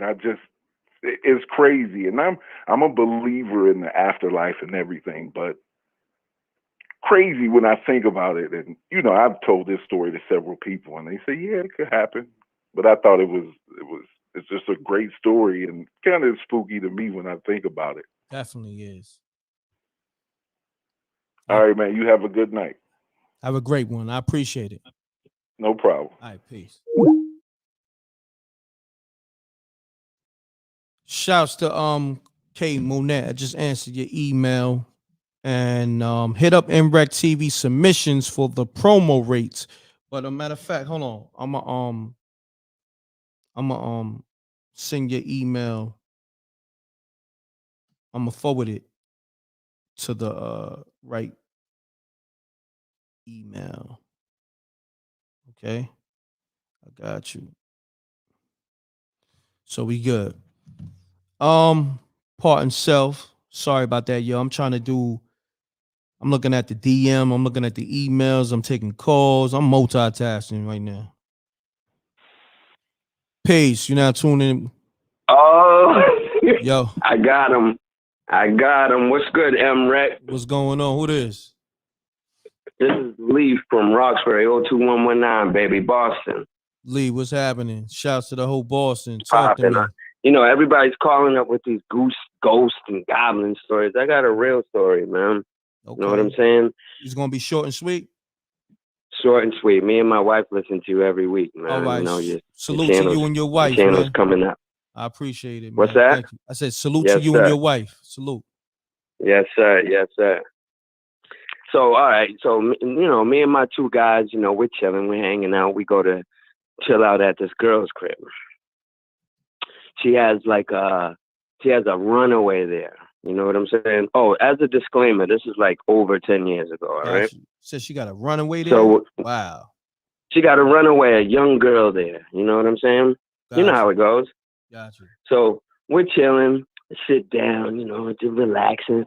And I put the strizzy on the table. You know what I'm saying? Mm-hmm. Gotcha. So the young girl is infatuated by the strizzy. Maybe she never seen one before. You know what I'm saying? So she's like, let me see. I want to see it. I want to see what it does. So we're like, all right, let's go on the back porch. Mm-hmm. So we let her let one off.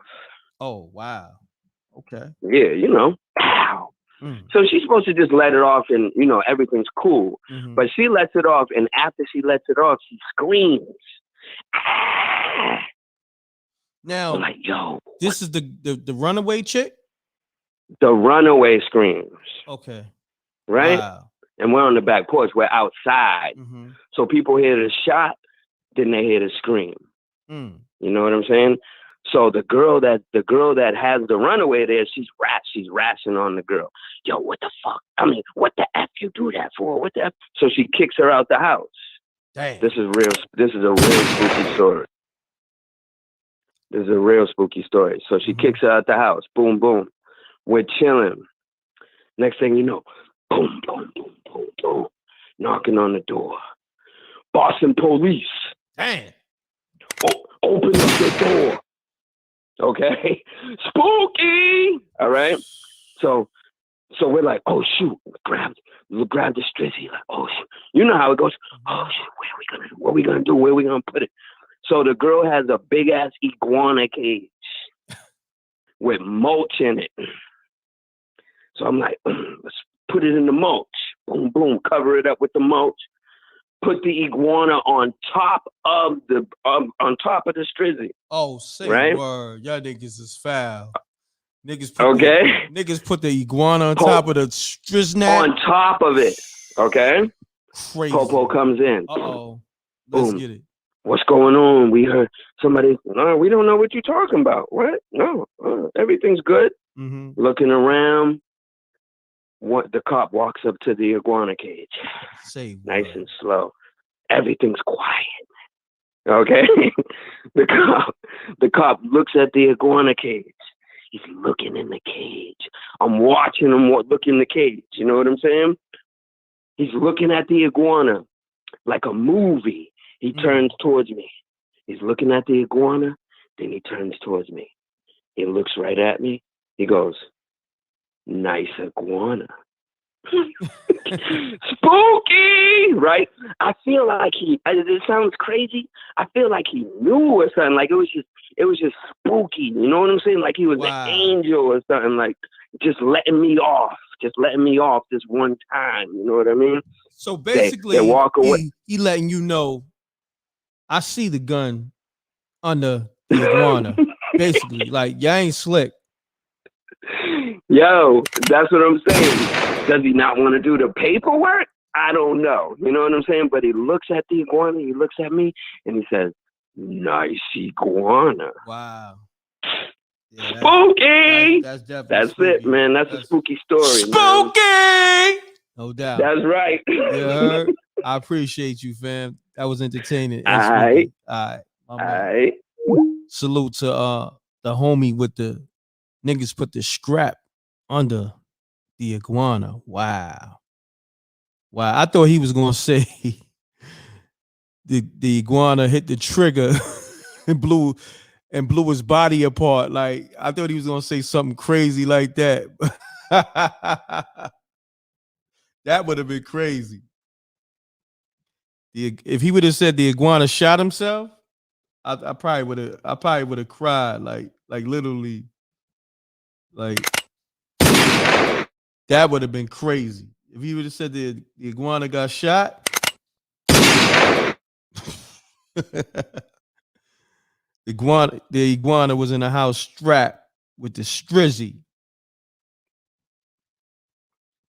You heard? But on that note, man, I've been rocking out. Got more callers. Damn.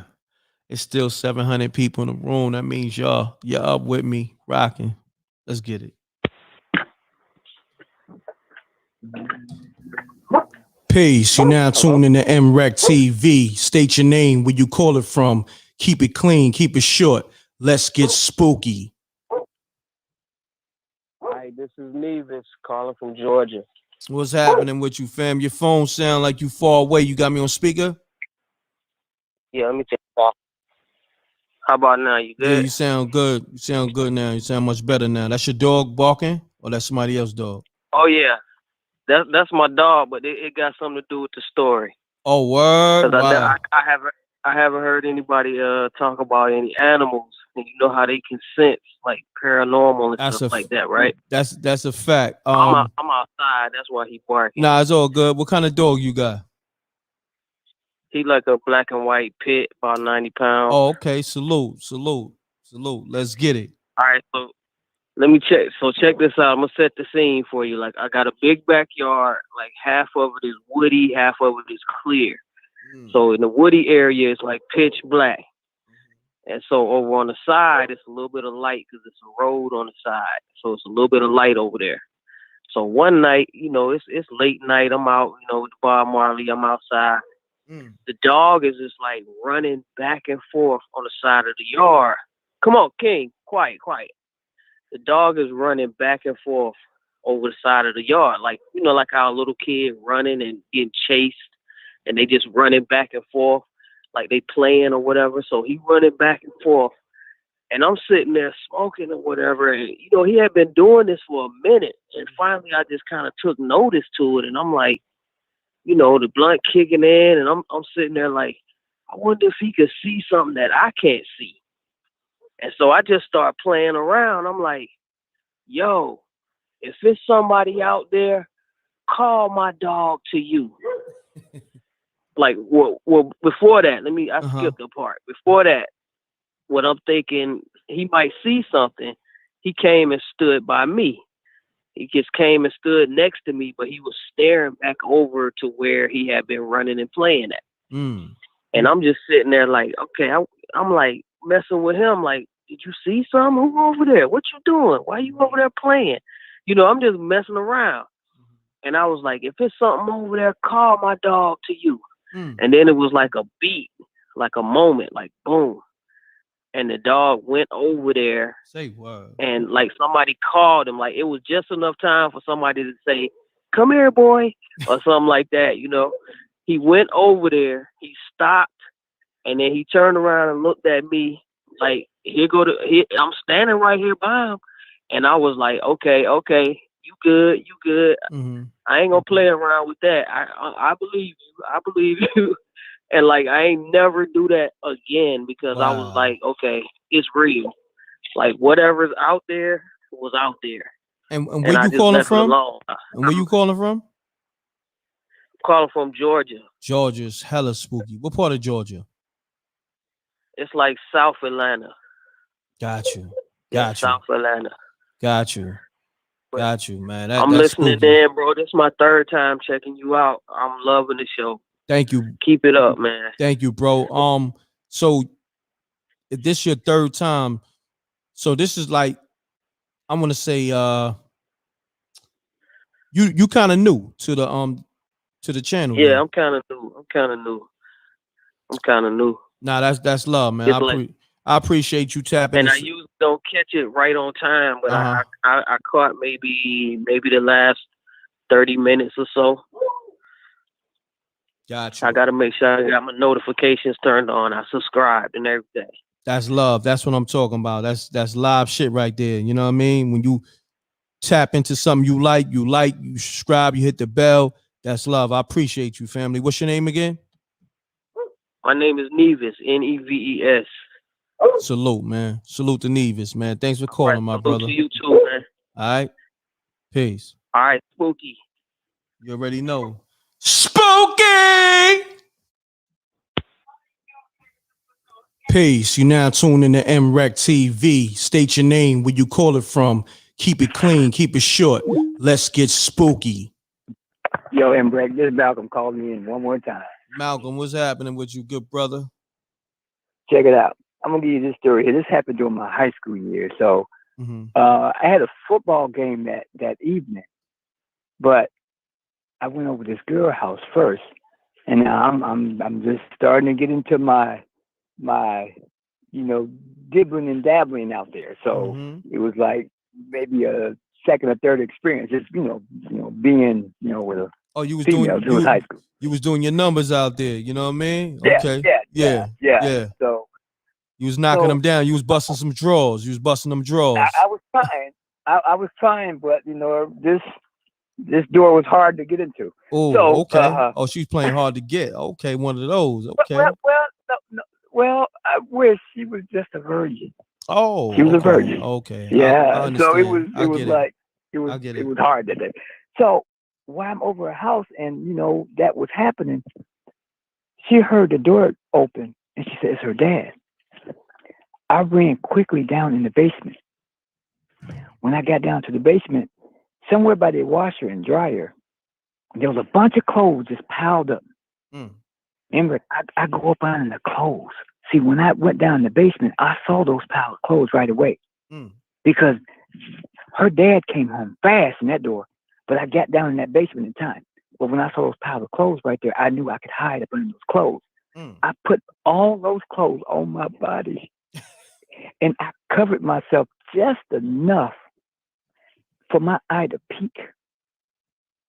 And as I was peeking there, somebody came down the steps. It was a young man. When they came down the steps, they just stood there. Now, check this out. They came right in the spot where the clothes were at. So they were just standing there. And I could see their tennis shoes, and I already saw the face. But as they were standing there, I had my eye just looking, the one eye looking, because I could see them. And as I'm just laying there, this person wasn't even moving. They were just standing there. It was almost like they knew somebody was down there. It was a young man. He just stood there. So I closed my eyes saying, I hope he don't see my eye. So I closed my eye. I just closed it because I'm thinking he's going to see my eye blink. So I just closed it. And when I opened it up, the young man was gone. Now, probably about the next week later, because those games were like on Friday nights, probably like the next week later, I saw that young lady again. She didn't even go to the same high school I went to. Wow. I barely knew her, but I asked her. Like I said, so was that your brother that came down in the basement? Mm-hmm. She told me, m.reck. She said, I don't got no brother that came down in no basement. I said, who was the young man that came down in the basement? She said, there was nobody that came home but her dad. Wow. So I don't even know who that person was that came in the basement. That's spooky. Crazy. m.reck, this person came down the steps. I saw him in the physical. And they walked right towards where the pile of clothes were at and stood there. They stood there for about like 2 minutes. Wow. I just closed my eye because I said, you know what? I'm going to get caught. Because I thought it was her. I thought it was her brother. She didn't have a brother. That's crazy. So when I saw her a week later, I asked her about her brother coming down in the basement. She said she didn't have no brother. She was the only child. Yo, Malcolm, somebody in the chat room said that was another dude trying to hide too. He was hey. Oh my God. How we know? Somebody, they said she for the streets, Malcolm. She was a virgin, but she was for the streets at that time. Hey, maybe she was, man. But it was so weird. She said it was just her dad. Wow. I said, so you don't have a brother? That conversation was so short. It's like she didn't even really hear what I was saying because I wasn't getting feedback like who that person was that was in the basement. Don't get it. That's crazy. I'm lost with it. But that's a spooky story for me, man, to give. But it was weird. Spooky. No, that definitely was spooky. It's weird. It was weird, man. It was weird. All right, man. You have a good night, man. I know it's late for you. Yeah, no doubt, Malcolm. Now that was a good one, man. I appreciate you, man. The Spooky Hours OG. I wonder, m.reck, was that somebody else? Now they got me thinking. Yeah, now that you thinking, right? Like she told you. So you never got a chance to bust the drawers. I couldn't. It was impossible. It was hard. I don't want to say it like this. Yeah. Okay. The door wouldn't open. Got you. Yeah.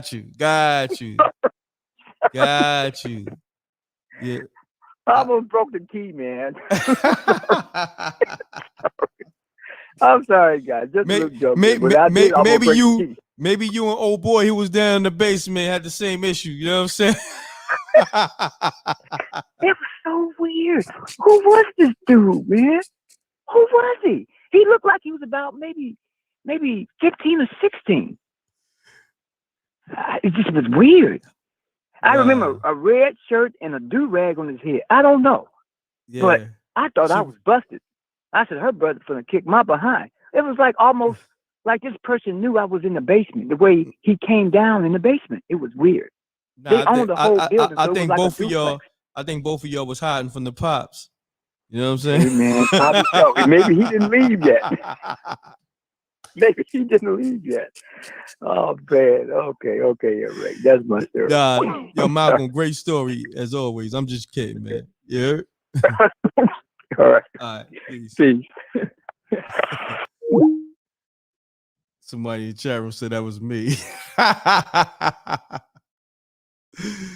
Oh man, I'm having fun. I'm tired as hell, still having fun. Mute your audio. Peace. You now tuned in to m.reck TV. State your name, where you call it from. Keep it clean, keep it short. Let's get spooky. Yeah, what's up, Rick, man? I got a story, man. It's crazy. All right, it's gonna be short and sweet because I might make this my last one. All right, it's gonna be short and sweet, man. Okay, man. Hey, man. Let's get it. This story is about a cat from Kansas City, man. They called into the m.reck show, man. He had been watching m.reck Spooky Hours. Actually, he'd been on m.reck for a while, man. You hear me? Yeah, I'm listening. So I'm trying to see where you're going with this. He kept watching it, man, and been up on m.reck, man, and he just so he noticed that he making Spooky Hours. So I'm thinking one day he just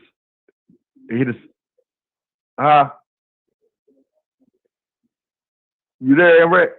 Yeah, I'm here. I'm just trying to see where you're going with it because I'm about to bang on you if you start Rick, trolling. you hear me? Yeah. Hello? I can hear you. I don't know.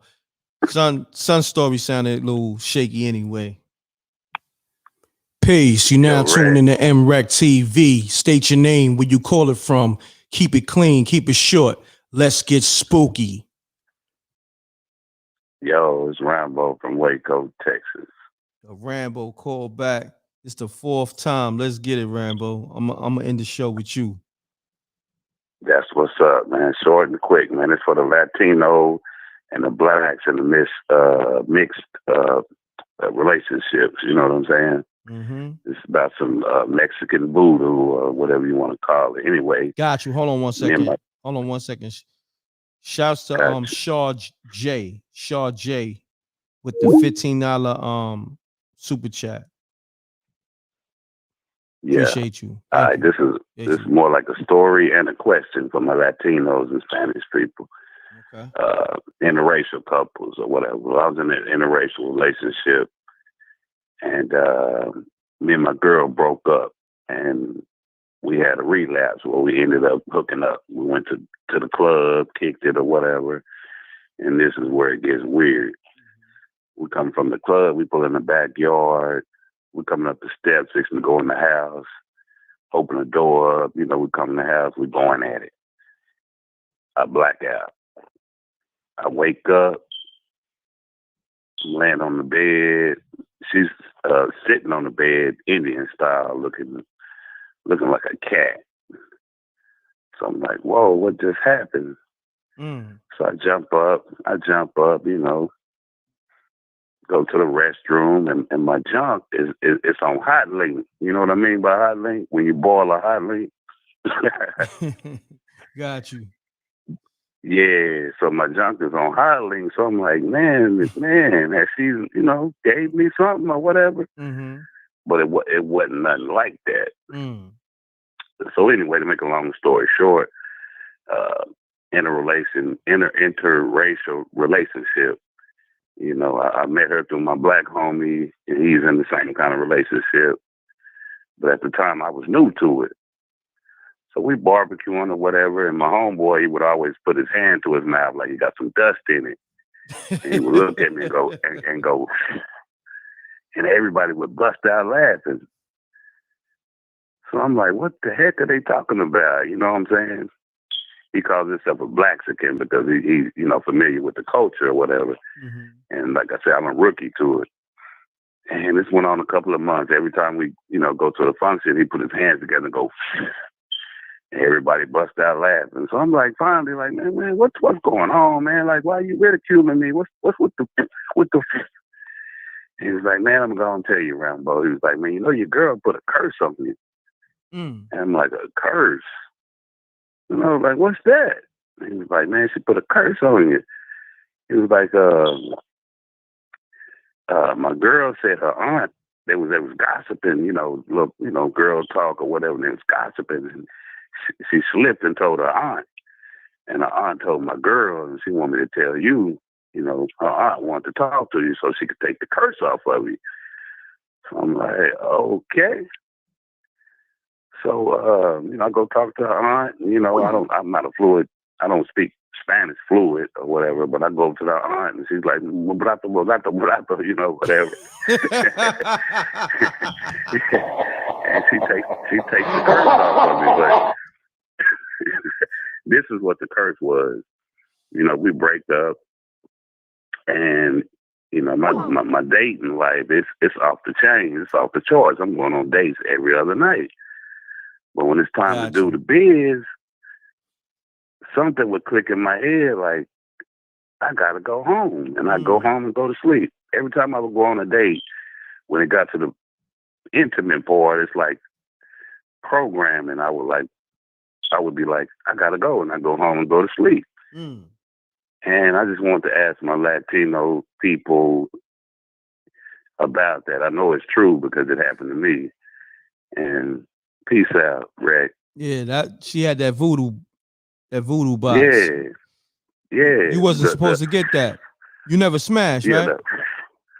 No. Yeah, we got a kid. Oh, you got a kid. Yeah, Oh, my bad. Yeah. Yeah, I smashed. It was my ex-girl. We had a relapse. Oh. And hooked up one night. And like I said, when we came in the door, that's all I remember. And when I woke up, you know, I had the hot link. Got so I don't know if the was the hot link or whatever, but you know, just a question from a Latino people. Maybe they can answer what happened. I definitely can't answer that. You know what I mean? You got to ask one of them chicks that, you know what I mean? One of them Spanish chicks that deal with that. You dig? Because that's out of my, my jurisdiction. That's out of my jurisdiction. You heard me? All right, man. This is a spooky night, man. It's a good night, man. I enjoyed the show. I appreciate it. Peace to the earth. Yeah, peace to the earth. And we just hit the 3-hour mark. Yeah. Appreciate that. We're gonna end the show with you, Rambo. No doubt. Peace to the earth. You already know. She definitely I special. wiped my feet before I came in here too. I appreciate that. I said it. You heard? Yeah, I said it. We got the new merch too.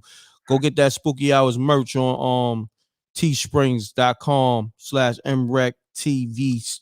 I think it's teesprings.com/store/mrecktv. And then we got the blackout merch. Go to teesprings.com/store/blackout. Get the new merch from the earth and myself, you know, on that website. Also go to mrecktv. Log on now. You can read a lot of new articles, and that's where we gonna be going live from. mrecktv.tv. Bookmark that. And I appreciate y'all, man. So it's been fun. Another successful Spooky Hours. Peace and blessings to everybody. Thanks to you for calling, man. I appreciate you, my brother. All right. My pleasure, man. Look forward to calling back, man. I got plenty more stories. Peace out, everybody. No doubt, fam. Salute to you, Rambo. They saying take one more, and it's still 700 people in here. Wow.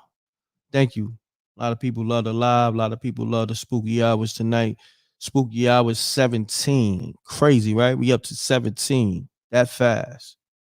I only been doing it since November. Spooky Hours 17. That fast. Wow. Wow. It's crazy, man. Peace. You now tune in to m.reck TV. State your name, where you call it from. Keep it clean. Keep it short. Let's get spooky. Oh my God, man. Peace. Yeah, it's traumatic, man. Traumatic. I called you back. Yeah. Mute your audio, fam. Okay, I just did that, man. Yeah, man. How you doing, bro? What's going on? Yeah, I had listened to your voicemail, played it on the show and all that. Oh yeah, I appreciate that, man. Yeah, I'll be tuning in, man. I'll be fucking with you. I mean, excuse my language. I'll be messing with you, bro. Nah, it's all love. Appreciate you, family. That's love. So talk to me, man. You left a voicemail and all that. So I know this story gotta be. I know it's gonna be a smoker. I know it's gonna be, short and sweet. And we're gonna end the show with this one. Yeah, man. So God rest my uncle's soul, man. My uncle Overlee. He passed a little while ago. He lived in Columbus, Georgia. That's where my folks is from. That's where my mom's is from. Okay. You know what I'm saying? My condolences to your uncle. No lie. Yeah. He passed. He had cancer and shit. He smoked these Winston cigarettes, man. Yeah, them Winstons will do it to you. Something deadly. Yeah. My Man. Condolences to your uncle. He couldn't stop smoking. And I used to go down there and see him every now and then, man. I'd go see him like every other summer. And but this one particular time I went down there and he used to have me sleeping in this room. And I guess like some people, like, family members that died in that room or whatever. He really wouldn't have too many people in that house because it was like a sacred place. But like this one particular room, he didn't want nobody to really go in. He had like memorabilia and, like old blankets and just stuff he didn't want nobody to touch that reminded him of his wife and shit like that. You know what I'm saying? Excuse my language. And so this one particular night, man, I was just happened to be bored or whatever. And I was sipping on some Coke 45 or whatever. And so, I happened to go in there and my uncle was asleep. You know, when he went to sleep, you couldn't really wake him up. And so I happened to hear some noise. You know what I'm saying? I'm like trying to figure out what it's coming from. I knew it wasn't my uncle because he's all the way down the hall. And so yeah, man, I heard somebody walk past, and let me let you know, like this is in the middle of the night, so like it's like probably like 2:30 in the morning. And so I'm not drunk like that, but like, you know, I had a little sip. So like I'm like, you know, Uncle Overlee, is that you? He's like, you know, nobody said nothing. And then I heard, go back to sleep, baby. I'm like, hold on. I know he ain't got no woman over here. So like, I'm tripping for a second, right? So, I happen to like, you know, okay, first of all, I didn't even want to go outside. I'm gonna be real with you. I didn't even want to go nowhere. I just wanted to just act like I didn't even hear that. But I knew it wasn't my uncle because he was sleeping and I could hear him kind of like snoring. It wasn't no loud snore, but it was kind of one of them creaky snores, you know what I'm saying? And so, anyways, man, long story short, man, I get up and I go to the other room. The door is halfway creaked open. It's like, I don't know, like, you know, if a door is cracked, it's like probably like 3 inches cracked to where like, you know, like somebody had just went or came out the room. And so I happened to like go step in there, you know what I'm saying? But I didn't want to walk in there because he always told me not to go up in there. So like I just kind of like closed the door back. I look around, ain't nobody in there. Go check on my uncle, he's still asleep. So like I'm not thinking nothing of it. I just go back to my room. I'm like, man, maybe I'm tripping or whatever. I go back to sleep. Like 30 minutes later, happens again. So I'm like, nah, no, I'm not tripping, but I'm not about to go wake my uncle up. I'm like, I'm gonna just tell him the next morning. So the next particular night, this is the last night I was staying there. He just happened to like, you know what I'm saying, tell me that every now and then, you know, his ex-wife would come visit him at night. I've seen pictures of her, but I swear that was the lady who said, go back to sleep, baby, it's nothing. And it just kind of creeped me out. And the thing that kind of really like had me thinking like it had to be her is because, like I said, he always smoked those Winston cigarettes. But he said she used to smoke the pipe tobacco.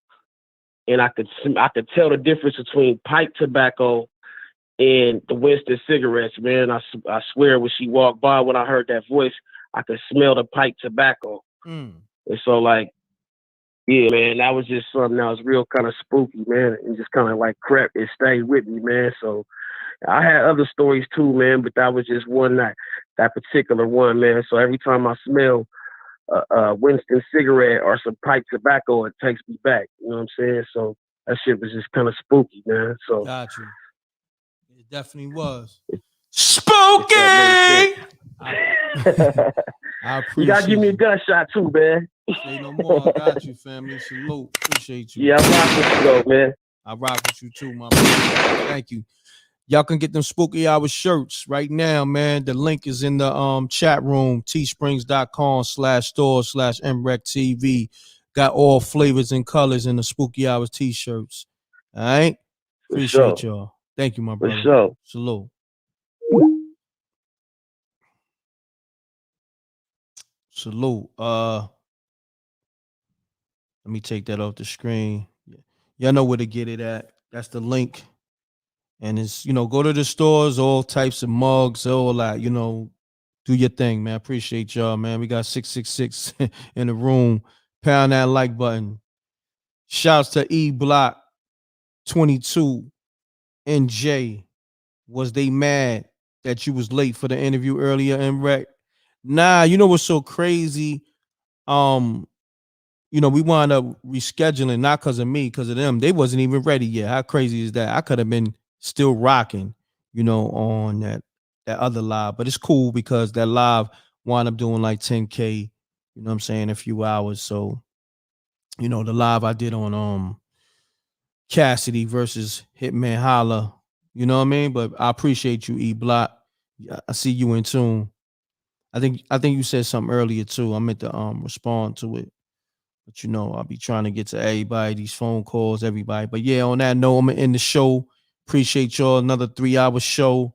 Another good spooky hours. This one jumped off real nice. We had a 11-year-old girl call, the first call. How crazy is that, man? Spooky hours. We for the kids. we for the kids and the grown-ups. You heard? You know, the kids love that spooky ish too. You know what I'm saying? But that's crazy that the kids is tapped in. I know the kids been tapped in, but the demographics is getting younger and younger, man. I knew we had kids that was like 16 years old because it was a girl that called that was 16. I think like 3-4 shows ago. Now 11, that's crazy. Crazy.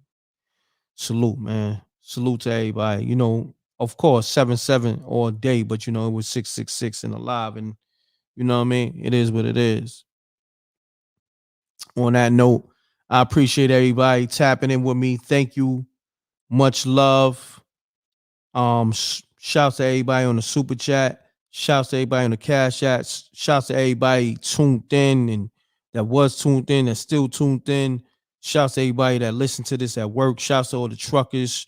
Salute to the Uber and the Lyft drivers. Salute to, you know, all my people that's just driving, period.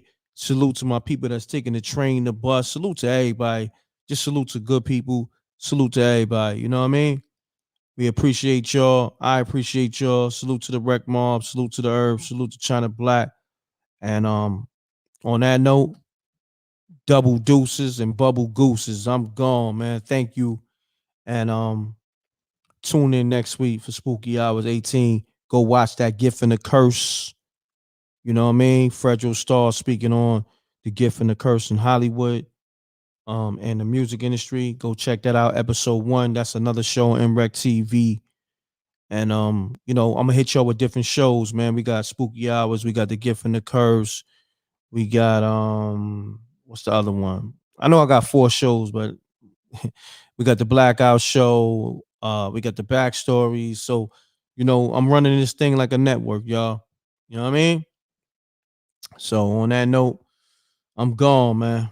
All right, I'm gonna get to these sponsors. Appreciate y'all. Y'all have a good night. Be safe. Stay blessed. Peace and blessings, y'all. Salute to the Wreck Mob. Pound that like button. Y'all know the m.reck room etiquette.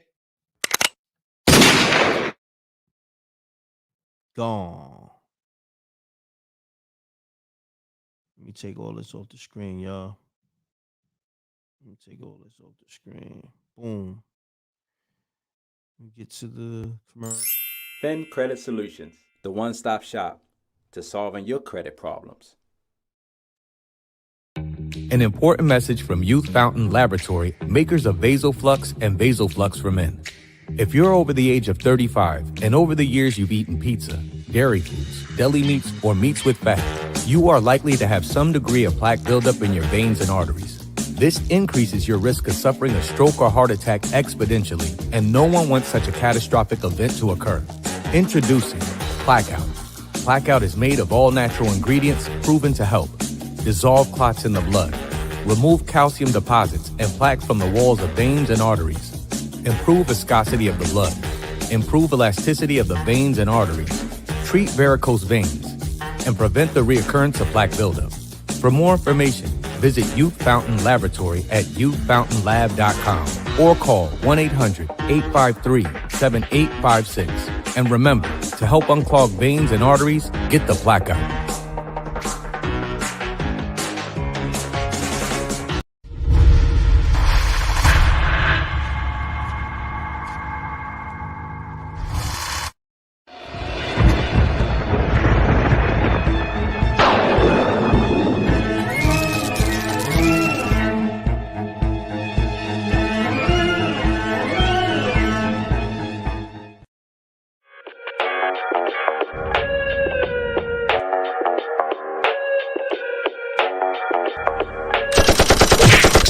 And we don't see the competition. I drop off a ransom note that your art is missing, nigga. Pay us in full with the money, or she gon' get her fingers clipped off like Lil Sonny,